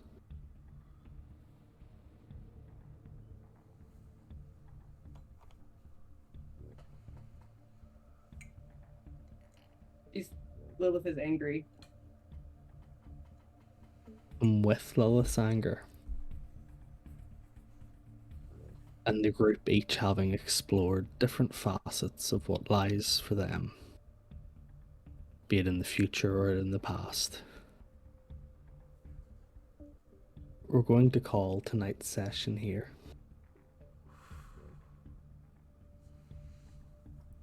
Thank you all for joining us. You motherfucker. Thank you all for listening, watching, experiencing the stream in whatever format you decided to. If you're watching on YouTube, thank you for the support. Spicy YouTube. And we will now find someone to raid into. Alright, let me see his life. Receptionist studio, amateurs productions. I am going to say that I'm going to stick around to do aftercare tonight. So do not worry, I'm not just going to drop emotional trauma and then leave. If you're a DM, please remember to do aftercare for your players. It is very important whenever things like this happen. I don't know who we're raiding into yet. We're going to raid into Amateurish. They're doing like a cooking stream thing that they've been doing occasionally with this really cool guy called Wolfgang. He's very wholesome and stuff. So I think, in contrast to that Good gut vibes. wrench, Send everyone somewhere happier. yeah, let's send them somewhere happy. So go say hello to Amateurish, guys. Yeah, thanks for coming. Thank you all for coming. Thank you all for watching. Thank you all for enjoying. We will see you when we see you. And always journey safely. Bye, guys.